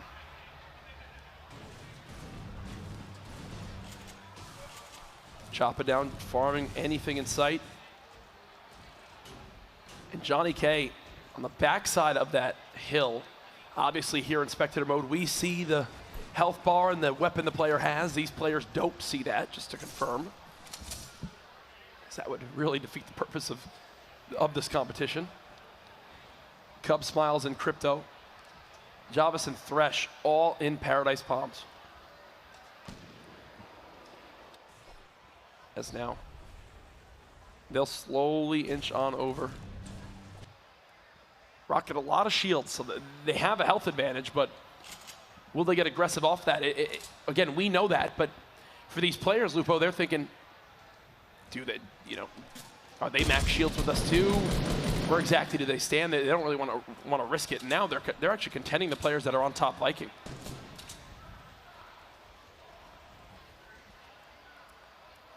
Austin Crimson, that's a really wide split between the two. But Crimson could just, I was about to say, Crimson could just dive off the top and just like that. Oh, he wants this fight right away. Very aggressive, potentially too aggressive at this point, unless Austin's going to push in underneath him almost immediately. This is a build fight that he's done for. Didn't really want to take. He's got the grappler. He could sneak his way out. He's trying to build against his opponent, get the shotgun shot off, and then replace the wall, but it doesn't pay off. Austin. Dude, Zexro and Vinny are just good fighters. They're just good in getting in scrappy battles and coming out on top. That's another time where Vinny, I think Vinny and Zexro had some sort of some amount of limbs off the break of every single game up to this point. Vinny's rewarded with a med kit. The second Crimson jumped off the top, it reminded me of Anchorman. I immediately regret my decision. When he landed, it was just ripped down to like 30 health. He knew he had really nothing going for him. Instant panic there. Dude, did any of the llamas wind up getting taken? I think only one has. There's another one just north of the soccer field. So the players at soccer have already gotten one. There's one more north of the soccer field as well. Chop it down. And Hogman still just big chilling and greasy. They're going to have to move as they're not going to be safe in this zone. No limbs yet. But Hogman farming everything he can. Poach and Vivid had landed here at crates every single game so far. Even though Poach said they wanted to change things up or they were going to go for it, I feel like they haven't really changed much about their gameplay to this point. Still 0 limbs. This is one of those things, Lupo, where I think a lot of the success we've seen from players is them getting in those early fights in the game. not going late game with 0 eliminations. Yeah, exactly. If they're waiting to late game to start making some moves, I feel like it's, even in terms of mindset, if you are not in the I'm about to engage someone mindset, you can get caught off guard by people very easily. If you've just been taking it slow, taking it easy the entire time, if you're not mentally prepared to switch it up on the spot, then things can go south quick. Poach and Vivid looks like they might be rotating away here. Vivid's trying to peek and see if he can get a shot with a semi-auto snipe. We'll find out here in a second. He's going to take the option and back out, follow his teammate Poach potentially. 3-7-4, almost 3-8-4 from materials is, I mean, it's great. Like I said, if they haven't fought anybody yet, we'll see if they're prepared or not. Thresh and Java down here, the edge of paradise. Kind of going back and forth. Going for these speed edits there with the first couple, but couple clingers there trying to drop some structure, knock the wall out and see if it gets some form of exposure, but the rift to go comes in big right there. The escape for Thresh. The team that Thresh and Java were trying to push on there. Look at the little ants down low. Just following them in, man. Now it's Turkey Lips and Outlet on the low ground. They want to fight. Thresh never going for it. There's players all around, too. They're easily going to get third party in this engagement as well. Yep, you see the shots coming in from range. Thresh popping that glide, redeploy. Will he get the trap? Oh, I thought he had him trapped right there to pop the spike trap bomb down, which would have one-shotted that player, but he doesn't actually get it off in time. Javis is getting shredded. Javis is not. I can tell you right now that they're regretting this, Lupo. Outlet and Turkey Lips there. Both very low. It might be a 2v1, but based on HP, there's still more left on the other team. Outlet gonna get that med kit off. Much better spot. Thresh actually now down to basically nothing as Cub Smiles and his teammates start to roll in. Both almost 100-100. Turkey Lips and Outlet just trying to hang on here, wait for this. You got a minute and 2 seconds before the zone starts to move. 78 left alive. The final match of Heat 2 here at TwitchCon. The finale of the Fall Skirmish. Turkey Lips is going for it again, using that glider redeploy. These are how the games have changed. He would have had to use mats. He would have had to have done all sorts of stuff to get out like that. Instead now, just sneaking away. 5 weapons, just an awkward inventory. You can just tell how scrappy these loots have been because players aren't landing like in normal games, you know, winning their main areas. Like when you go and land retail, oh, we cleared everyone out of retail, let's loot the whole thing and now we get to leave. No, here it's like you get your one limb, maybe, and you get your couple huts and it's like, okay, I guess this is my loadout. We've seen players make it relatively far with less too. It wouldn't surprise me if you see some very good gameplay from players. I mean, you could sit on essentially an SMG and maybe a pump-action shotgun and still make some plays. Cheetah's going to try and push for that rift to go. He might make it out. He does indeed, and he's going to float in out of Tilted, trying to make it as far east as possible. They don't realize it, though, but Dusty was occupied by multiple teams for quite a while there. They're going to be floating. You can see there the structure built up on the right, little warehouse there. So Wish You Luck and Crispy earlier, a replay. See Elam on static. After the knockdown, Chug Jug dropped inside. Oh, and that trap was just on the other side of that wall. Just the next structure. You could tell they just couldn't. They had to make sure they got that a limb before they walked out in there. Once you get on one of these hills, you go ahead and just start building on up. That's exactly what they will wind up doing. Interesting inventory. 2 launch pads and a rift to go. Mobility forever, and they're in the middle of the zone. Horrify and Vanitize will not move from here for the next 10 minutes, at least. No reason to. Yep. The only problem is that from what we saw, I think we were watching Horrify for a second there, it has no eliminations to his name right now. So if they're going for points, kind of playing that safe, maybe not the best call. It depends. You want to wait to the last second. Like I said, they're right smack dab in the middle. They don't have to do much. Hopefully a third-party opportunity shows up and they just get a couple taps on somebody and pick up a couple eliminations. Poach and Vivid. We want to have our eyes on them as much as we can. They're hanging out here in Wailing Woods, still farming up as much material as they possibly can. Going to not have to knock that wall out to build up that last side. Going to bunker up on top of this log cabin. Trees are awful close. I was going to say, it wouldn't surprise me if he knocks those down just for visibility's sake, or even shoots them out. He doesn't really have the ammunition for that, though, so probably not going to happen. In case of an evasion, too, on the box, he does have one trap. 150 damage to somebody that drops in. If that's the case, with the glider redeploy, it's potentially likely. Crispy and Wish replacing this building inside retail. Here we go. It's making it rain time. Again, every time it happens. The final Make It Rain event of day 1. 71 players left, a third of limb there. Wish go down. Will those count right away? Again, just like the other times. The timing, it's so close. Is that close. timing in their favor? Vape Jesus just gliding on through the trees. That's so majestic looking. Look at that. He's going to make it on into Wailing. Now, look at this, Ben. The bunker was just in play. I'm wondering if anyone's still down low. They're going for it. They're diving right down in.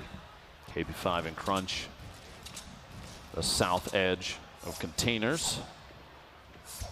Seeing what they can do here.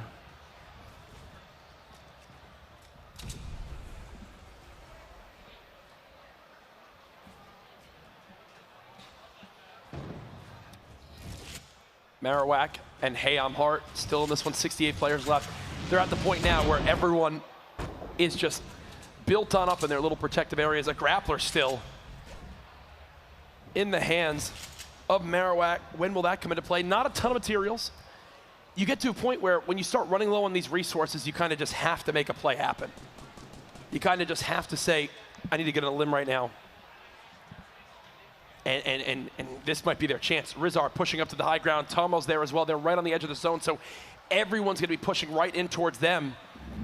Rizar's been swapping weapons. He's got the legendary silenced assault rifle, the epic rocket launcher, some great utility in his inventory. KP5 and crew just play this low ground still. Keeping their eyes on any movement that they can. Splitting ammo there. It's, I'm going to be honest with you, splitting 60 rounds or 60, 90 rounds, however many it was there. That's not a whole lot of shots left, Jack. And man, this is just tough right now because look, you've obviously got the people on the certain high grounds around. Look at how scary that build is from Horrify and Vanitize. Remember when I said they were going to set up camp there? Oh, absolutely. You know a team is setting up for the long haul when they build their entire base like that with metal. When they use hundreds of materials of metal to build up their structure. Typically you see all these little huts as wood because they think, oh no, we're only going to be here for this little bit of time. It's temporary. When you build that much metal and it finishes, that's nearly indestructible. They look right like now. they're going into hibernation atop that. That's nearly indestructible, and that's why no one is getting near them. Well, no one's going to waste the ammunition at that point to try and spray that down. It would be ridiculous because one surface can just get immediately replaced, and you have so many layers to shoot through. You see the V caliber looks like secures an Elim on Top Gun. Way outside the zone, he's trying to pop that medkit to stay alive. Lassius moving in. Turkey Lips you see on the north side. Caliber's teammate Nolan's still alive as well. Lassius, the zone, 5 damage, 8 HP left, and he's just trying to build himself into a box any layer he can, and Tomo from above catches him off guard. Tomo now down and immediately hands to the eyes like, no. Yep. That was our moment there where we needed points in this game. Not going to happen now. Choppa down, still hanging out. As he's just staying hidden. Number of teams hiding around in the trees there and wailing. There's a lot of structures in the way, a lot of natural cover for players to move through. The problem is as soon as you start to build up, if you're underneath one of those trees, if you're in an attempt to build against an opponent, the trees kind of stop you from placing some things or even moving up through them. The branches get in the way, so you get caught underneath, and that can spell trouble for some teams. Enigma and Fuzzy. Just on the edge of this. Oh, they had someone right in front, and he saw the same thing that I saw. It was like a brief moment where they had the drop, but instant reactions. How quick those walls went up. The shot doesn't connect, and now they'll have to just go back into hibernation and wait and see when their next opportunity to push on out is. That's funny. He puts down the heavy sniper, even though we've seen it as a very powerful utility from other teams because he had no ammunition left for it. At that point, it's just taking up a slot in the inventory. Now, because of the proximity of some of the players relative to each other at this point, maybe putting down the AR and just maintaining a pump action and an SMG with a heavy snipe that doesn't have any ammo right now, because you might find some even just through the drops from other players getting eliminated that maybe you didn't even interact with them, but if you can find some ammunition, that thing's going to go a long way. sharing of traps there just in case of invasion, res ruin. And I love these traps on the high ground. Right now with the glider redeploy, I think this is a great way. How many times have we seen players just float onto someone else's build? Oh, yeah. And begin to try to take the high ground from there, placing a trap down. If someone tries to land or catch them off guard, unless they react near instantly, that's a free 150 damage or a knock. They've got the high ground right now to shoot down onto anybody. You see Hayam Hart, Tomo, Rizar, all in the same area. Make It Rain about to expire here. I do want to make sure we keep watch of Poach and Vivid exactly where they are as well if they're still in play, because remember, they are the wild card team coming into this game. Oh, yeah. They are on the verge of not making it to Sunday. Two of the winningest players in Fortnite prize money history could be out. And here they are again, Poach still with 0 limbs, man. This has been them every game, Lupo. It's surprising me to see these two guys playing like this. Oh, no. Shots from behind, Poach caught off guard just a little bit. A single mini is all he's got to his name in terms of healing. He's got to try and back away, and these explodes are knocking down everything he's putting up. Maybe a distraction happened just long enough. Poach gets that 1 mini off. Vivid's still sitting pretty, 181 total HP. He's trying to layer up just like we've seen tons of players do. That skill is very important. The stink grenade there near Vivid. Kind of a check to see if anybody's hiding in that box. But he's got enough space. He can just kind of wiggle around on the bottom. Freaks in the feet taking up Cub Smiles. Ball finalizing that elimination. Inching closer and closer. Here's your list. 2 teams sit on 5 elims total this game. Tom and Rizar. And Vinny and Zexro. Every time. We'll see them those on guys Sunday for me, for I think sure. are my favorite players of today. Oh, yeah. The fact that they are always high up on the elims tally. And this is a big game right now for the Sentinel duo. They're actually still alive. Remember, 2 of the games so far, they were out instantly. Top 100, top 90 people. So they're having to, like, everyone else had 4 games to get their points. With how their games went, they basically have had 2. Exactly. So they need to, we're going to keep an eye on them as well to see if they can bounce into the top 12. Because I don't think they're in it right now. Those guys, little edits looking for window peaks. Surprising a little bit to me that he's keeping the window open that long because somebody might have an angle potentially if they're, yeah, there we go. That shot. White damage, no shield on target. He's looking for just the last push as the storm moves. Jelly closer, there it is. Trying to go for the shots as that rotation happens. Gonna take another one there. Gets the knockdown on Vinny, which means Zexro is probably not far behind. We'll see if Vivid can secure. They need this so bad, man. They need this so bad. Oh, gosh. That was a sniper bullet that also flew by right there. Their first elim of the game. They just got an awesome next zone as well. If you see, it's right behind him. Poach realizing that right away. Poach, one of the best at these kind of crawl builds, utilizing all these 1x1s, getting ready to move on out. Poach, about 900 total materials. Vivid, right next to him. Wait, are they going to try to bounce with this crater? Did you just see what was right on the other side of that wall? I believe they have a crater right there. Can they hit it? I'm wondering if they just wait for the zone and then just bounce right off that. Oh, what? Look, okay, right it did hit him, but not what he wanted to have happen, I'll tell you that. Oh, looks like he covered it up just to prevent any kind of unpredictable movement out of that. And this is the beauty. They're going back through their tunnels. They've already had all of this claimed. Look, still, they haven't had to spend a single material. Now they'll begin to go. Freezy down. Colton down. Players dropping left and right. Landjock picking up an elim in the feet as well. Tom and Rizar. Again, they're having to use so many mats for these moves. Now it looks like he's confident enough to stop for a second, maybe look for a quick peek. His teammate does go down. Poach just got knocked out and killed by a trap. Poach just got eliminated by a trap. It's like his Raspberry's trap, but Vivid picks up the elim on oh, Raz no. as well. Poach is gone. Vivid now, the last hope. What can he do? He's got 2 elims. He needs to get another. And he's done. He's done. This is how it ends. I don't think Vivid and Poach are making it to Sunday. I don't think that they are. Now we have Animal and Cruz still here from Sentinel, trying to move their way in the safe zone. 28 left and 44 seconds on the circle move. Just kind of biding their time and structures they built up. Not a whole ton of materials left, 250, so 25 builds left for Animal and counting as he builds his way out. This little sky base here, this tunnel. 14 builds left, and shots are coming from the east side. An adjacent team right there and pushing up right in front, blocks him off with the wall, but his teammate closes him off behind. Does his teammate have extra materials for him? At this point, either they don't have the time or there's just no mats left. Shots as a pair drop in directly on top of him. Does have the trap, but he doesn't put it down. Oh, gosh, this is some panic right here. I can promise you that. Animal now trying to move forward. You see Bald gets Eliminated there, Poach. This is how he went down. No! Oh no, the player dropped right on him. Razru fell directly into the box. A very quick trap placement. Blood's still alive here, 9 HP. 3 traps, he's got a grapple, which we've seen late game is very important. 33 seconds on this circle move. We've got 12 players left, the final match of Heat 2. No medkits, a pair of This is like, remember, this is like the TFUE game where he had 19 health in these final zones. Like, he just needs to be a ghost and try to get top 3. No, animals. No. Will he make it in? 1 HP and gets caught. I thought he actually made it until Salt shoots him in the back. 8 players now remaining. Chudas trying to break through these metal walls, trying to just continue to navigate. It's so tough when he doesn't own any of this. Bog is popping a medkit in the zone. You've got Vape Jesus and Pain. Oh, if Vape Jesus and Pain lose this, I'd be shocked. They're on the high ground. They are just chilling out right now. No materials left. Yep. In Pain's inventory. That's why they're going to have to drop down in here.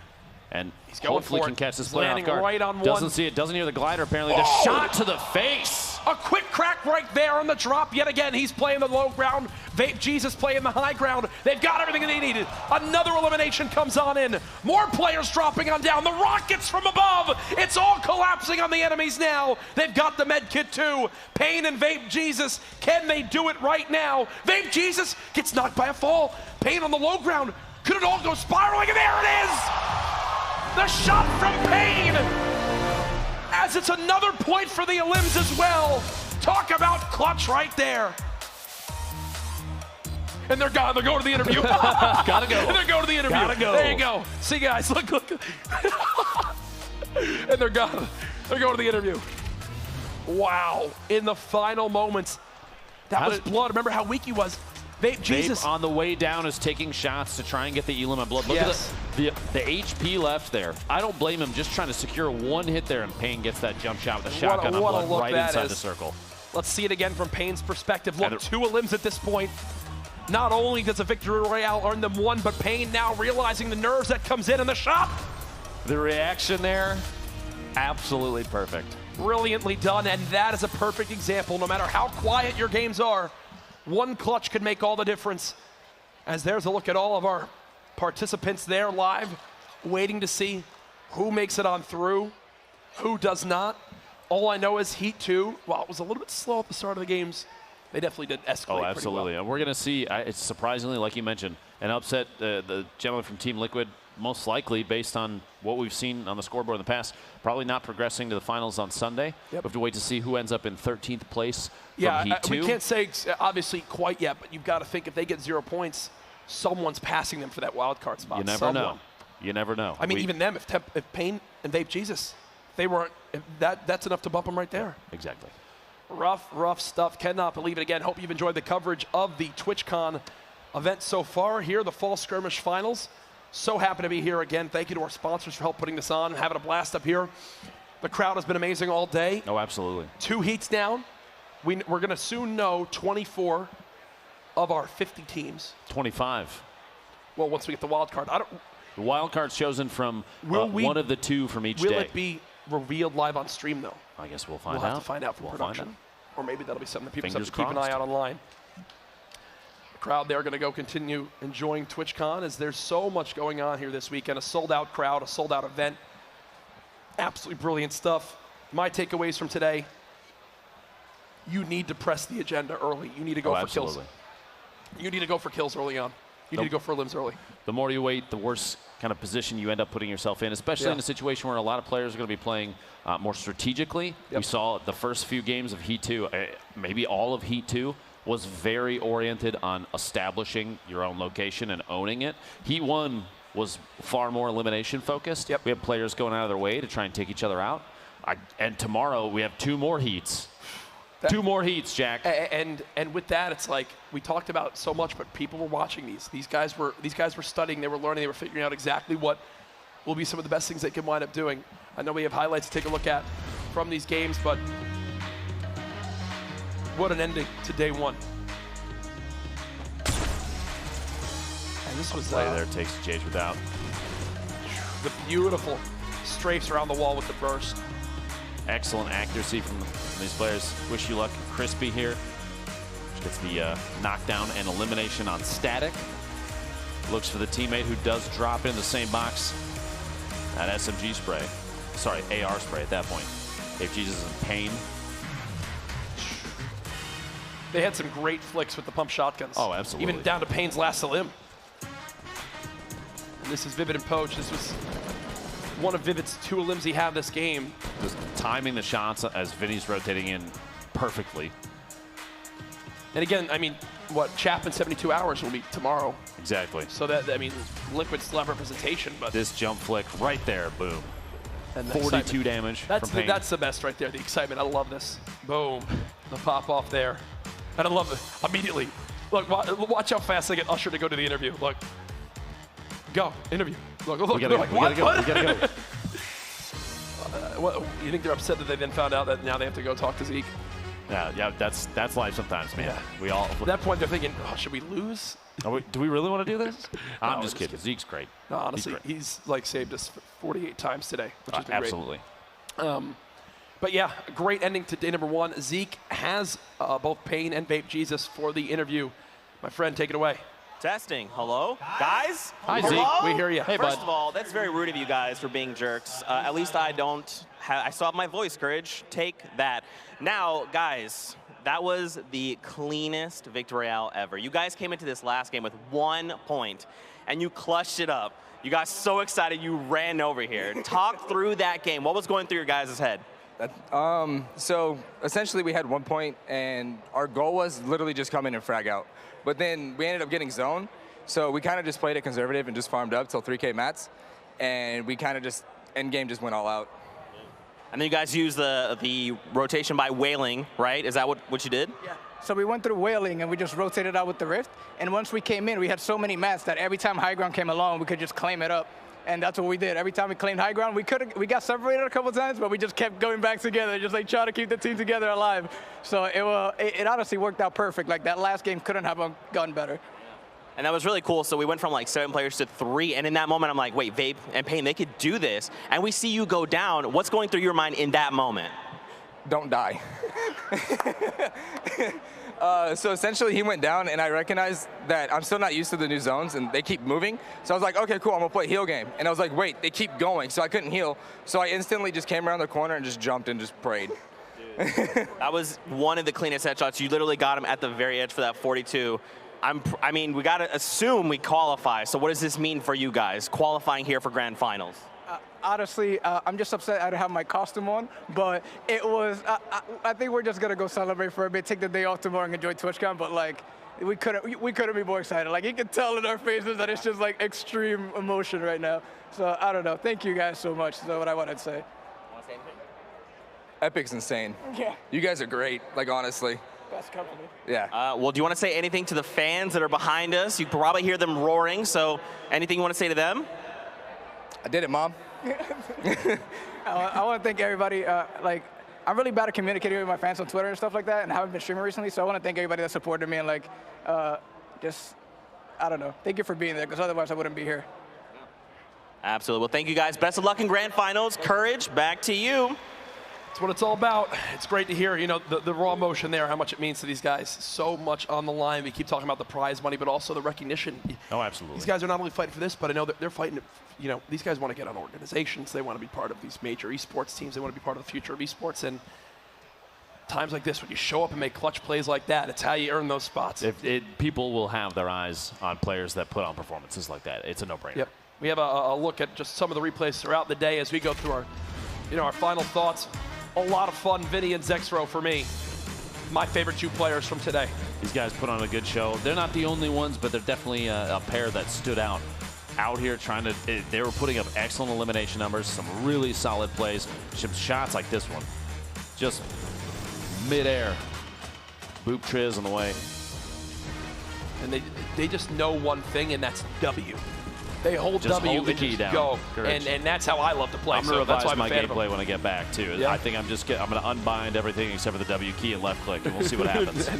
Good luck. That was like, it's like when Charlie was playing the other day. Exactly. Exactly. That's, Now Vinny and Zexro still looking at their highlights. I thought it was going to be highlights of everyone. No, it's just theirs, and that shows how many fights they got in. Exactly. Like, this is just their highlights. You almost could take this as highlights of the entire heat, Jack, based on if you took away the names and the gameplay. camera, you'd think this was all sorts of people. Exactly. Slowing down the dualies there. 41 gets the Eliminasa as well. Absolutely incredible. Crowd here are waiting to see who winds up being our top 12 today. What is the fate of Poach and Vivid? Where do they stack up? Ah, man. I don't know. I don't know. It was a good day, though. Really good first day. I need to go rest my voice. That's one thing for sure. That's all right. You'll have your time. Don't you worry. All right, don't you worry. I need some tea. Somebody get this man some tea. And then I'll be fine. You're going to a whole different thing now. I think I'm making the roast run late, in fact. Oh, really? Yeah, they're waiting for you. Oh, something. I have no idea. I'm going to show up and just start ripping it at Tim is my plan. You're just going to walk up there and grab the mic, and you'll be good to go. Again, all sorts of events here at TwitchCon. Can't believe how packed this is. An awesome first time being here and the experience so far. I believe we'll be heading over to Zeke here in a few moments, but we've got some more replays to take a look at as we just look back on a great first day of 2 heats. Any other standout players for you? Any standout moments that you can remember? TFUE and Cloak put on an excellent show over the course of the day. This clutch from MiG, the double, was impressive. And we saw a number of players, Nibs of Korea won their game. I was literally about to say, Jaganza, who the 1 HP attempt with a grappler right there and then ends up winning the next game. This was a redemption story and then some. I can't wait to see these guys on Sunday in the grand And finals. it was a valiant attempt at the 1 HP, too. Oh, he went for it. He knew he had to. He couldn't win a heal battle. This was from early on in Heat 2. Poach's. This quick edit, there's opponent underneath not realizing. Grip didn't know that's Poach's surface there, so he had ownership. The quick edit and attack shots. Windwalker the snipes. We had a number of snipes over at Motel, too. The back-to-back there, the heavy snipe came in very big. This was that early Greasy fight. We mentioned Demand and Zedbeast. They had, it was like hit or miss for them at Greasy. There you go. This back-to-back snipe was incredible. What an angle there. And then he had another one. This was the Kiski's 4 elimination sequence. This was the end of it there, the last one. Vinny and Zexro. Yeah. Now Leo and Typhic. So their shots from early on, just no more mats to show and cover. Then Harryons and Zill, who had that awkward, fight towards the southern-east most part of the map. You could tell that player, Tomo, had no builds. He knew he had a rocket and really couldn't do anything. At that point, just going for any shot that he could. Flying up there and gross an animal, securing a pair of eliminations here, even with the trade. No big deal. More nades coming out. Look at the shot. Angle on that snipe from Zill. Turkey Lips, one of our favorites. We had an interview with him earlier today. His teammate Outlet.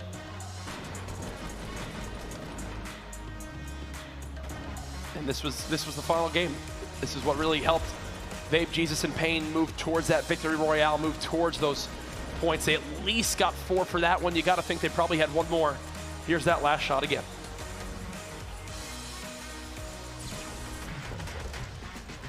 Dang.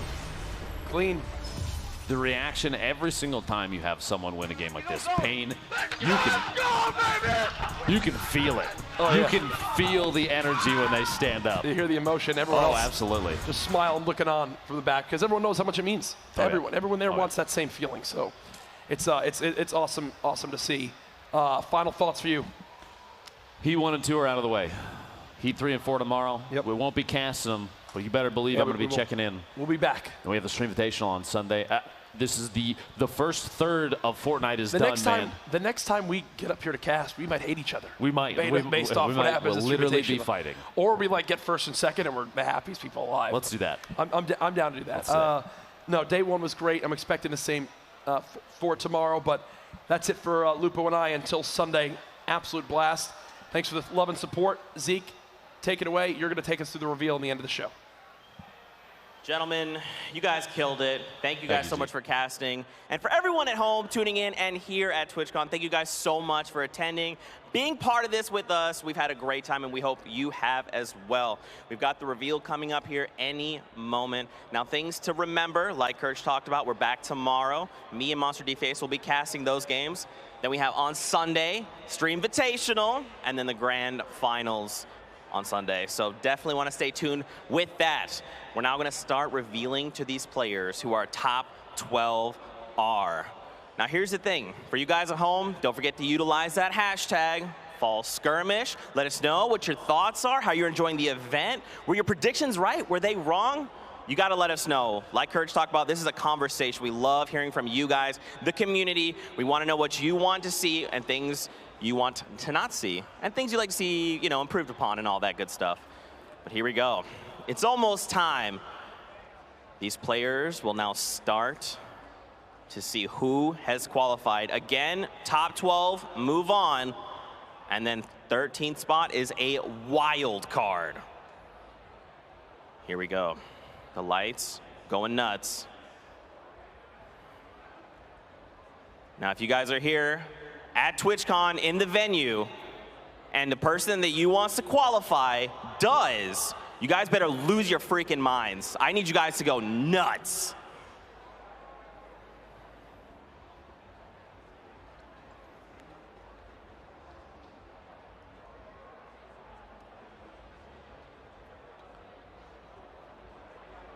Can you feel the tension? Can you feel it? These players can.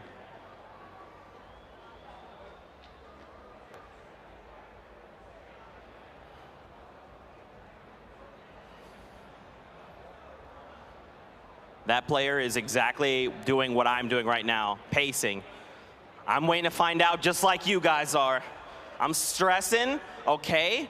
All right, guys, I'm gonna be vulnerable with you, okay? Ya queda muy poco, amigos, para que se acabe el evento. Se acaba a las 8 de la noche. Yo creo que queda media hora nomás de evento. El domingo los espero desde la 1 de la tarde. Vamos a retransmitir en vivo, pero les tengo una sorpresa. Los presentadores y todo esto, todo este evento va a ser en habla hispana, ¿listo? Entonces es una gran ayuda para los de Latinoamérica o las de habla hispana. Entonces los espero desde la 1 de la tarde el domingo con el evento final de la FALL SKIRMISH y conjunto a la TwitchCon 2018, ¿listo? Para que estén muy atentos.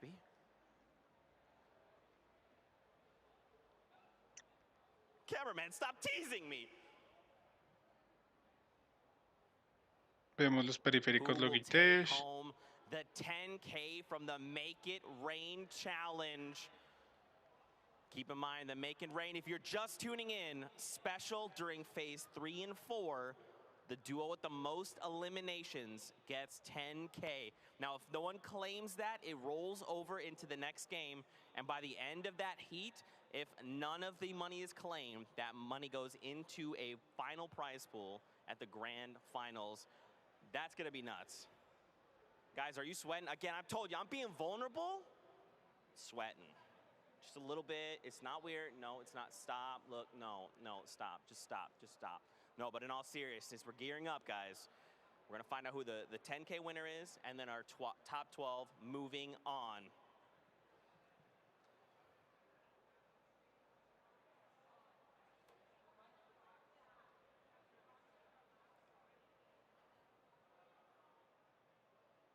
Players patiently waiting.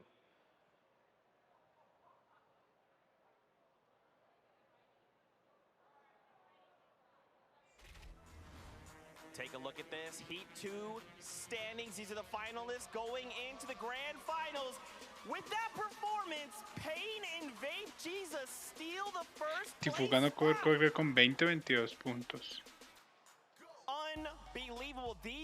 Igual les voy a subir como un recopilado más sencillo de, pues no sé si las batallas de TFUE o de los ganadores de las últimas semanas, desde la semana 1.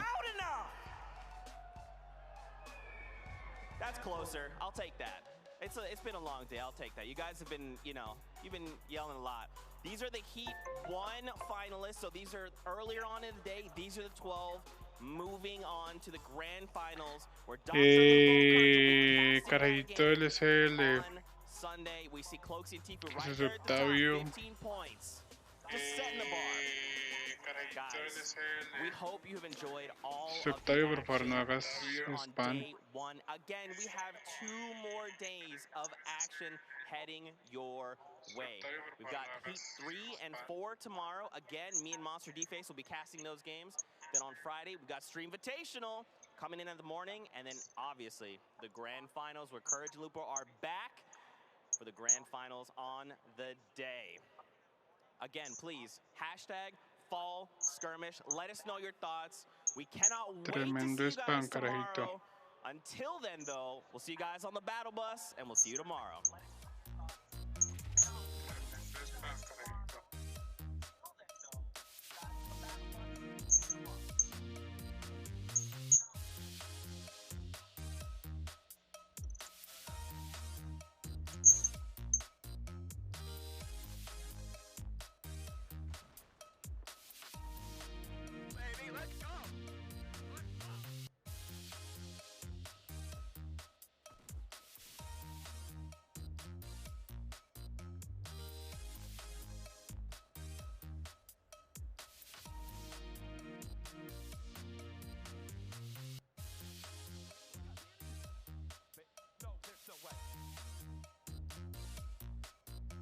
Nice. Good win. Let's go. We got it.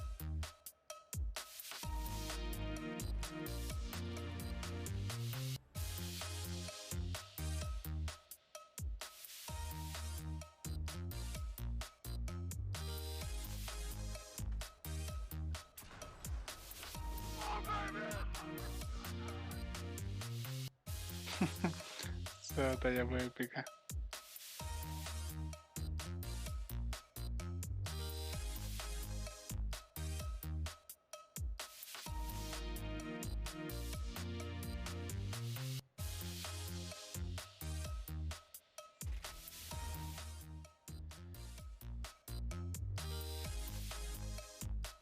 Mañana también hay transmisión, muchachos. Nada, muchas gracias entonces por estar en el directo. Nos vemos mañana. Mañana desde las 12 del mediodía en Latinoamérica. ¿Listo? Nada, muchas gracias. Espero les haya gustado estos directos. Y estén pendientes de los canales tanto de este como de YouTube como de Twitch. Y hasta pronto.